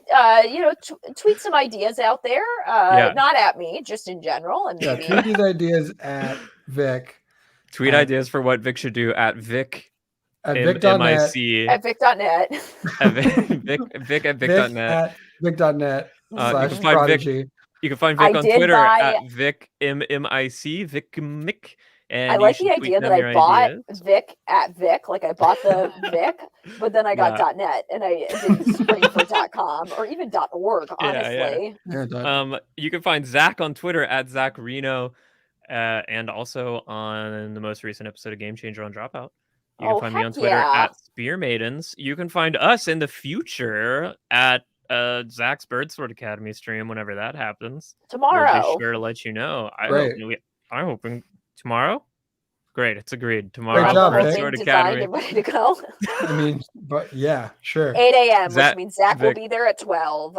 Zach is going to be doing no work for this. No, I hope you know. You're all gonna show up to my Wheel of Time fan fiction universe that I have, I would say, not researched at all, but it's gonna have words that you recognize in it. It'll be great. It's gonna be bird swords. It's gonna be fang whales.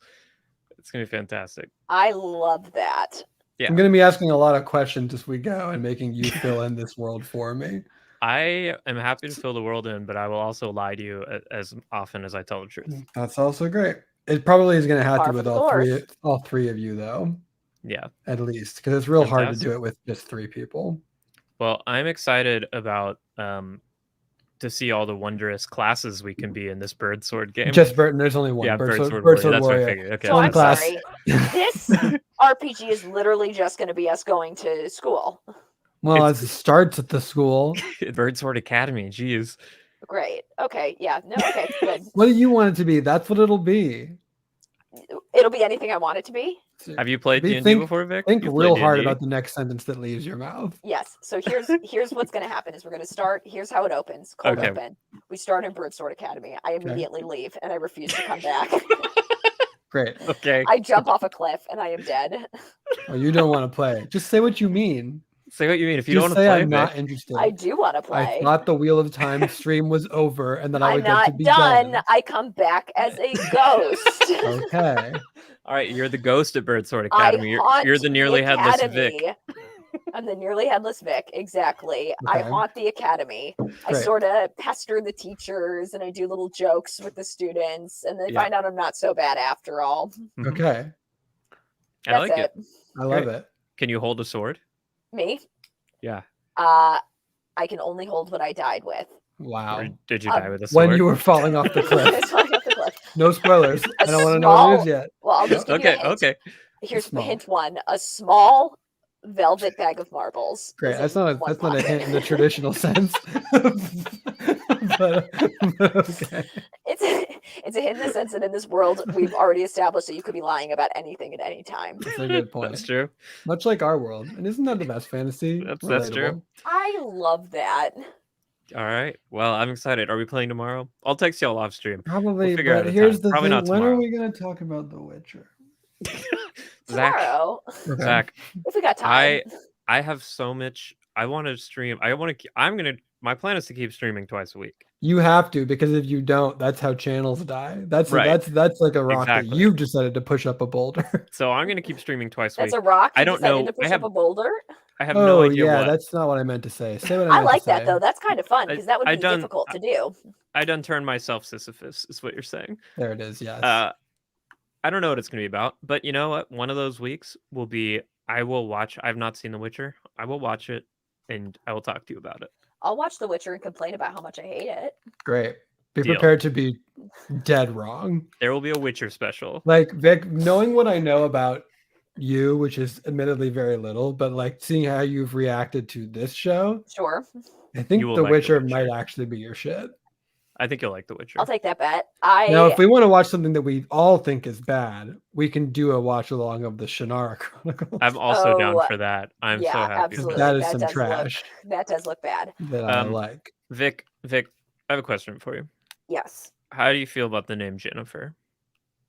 Jennifer? Jennifer. Jennifer? Jennifer. No, Jennifer. Just with the J or like Jennifer Goodwin. Jennifer, like Jennifer with a J. Yeah. You like it? As in Lopez. I feel supremely fine about it. It could be better though, right? How could you make it better? Like if you had to change the first letter of that name to maybe a different letter, like maybe a Y, how do you feel about that name now? We talked about this already. Yeah. And my gut reaction was that it was going to be an H, Hennifer. I mean, that's pretty good, but that's the Cartman version. That's the Cartman version of Jennifer. Didn't we find out that that is an actual Polish name? I'm sure it is. Look, I'm counting on any language that isn't my own. Look, the people want it, so we will be doing Witcher watch streams. Have you read the Witcher books, Zach? No, and I never will. Of course not. Yeah, it's a show. Oh, that's right. I do Maddie have one points of the out books I'm not in my hand. Sisyphus, I am Transiphus. So lovely. That's right. Okay. I actually need to go. That's the kind of puns that I could have used earlier when I was coming up with my name. I like Shaitan Hadi 1999 personally. Thank you. Appreciate it. If MySpace existed in Randland, someone would have that name. Isn't it crazy? This would mean that I was 22 already. 99. Whoa, I don't like 22 years ago. Almost 23 years ago. Wow. Anyways. Damn. Just fact. Sorry. Mm-hmm. Okay, well, I'll see you guys for Birdsword Academy / Yeah, see you tomorrow, 6 a.m. Witcher, 6 a.m. 6 a.m. East Coast time. 6 a.m. East Coast time, Birdsword Academy tomorrow. Book it. If we're not there, unsubscribe from our channel. If we're not there, unsubscribe. Don't do that. Okay, people, we're letting this drag on too long. Okay. Goodbye, everyone. Thank you so much for joining us. If you're a Patreon subscriber, I'm not going to do the wrap today because I'm dying of hunger, but I love you so much. And if you're not a Patreon subscriber, but you want to be because you're like, I've got money and I don't know what to do with it. Maybe I should give it to these idiots. You can find us on patreon.com/Maidens of the Spear. You can find us on Twitter @SpearMaidens and Mary Lou Larry Moo and Vic and Mimic and Zach Reno. Bye, everyone. Bye.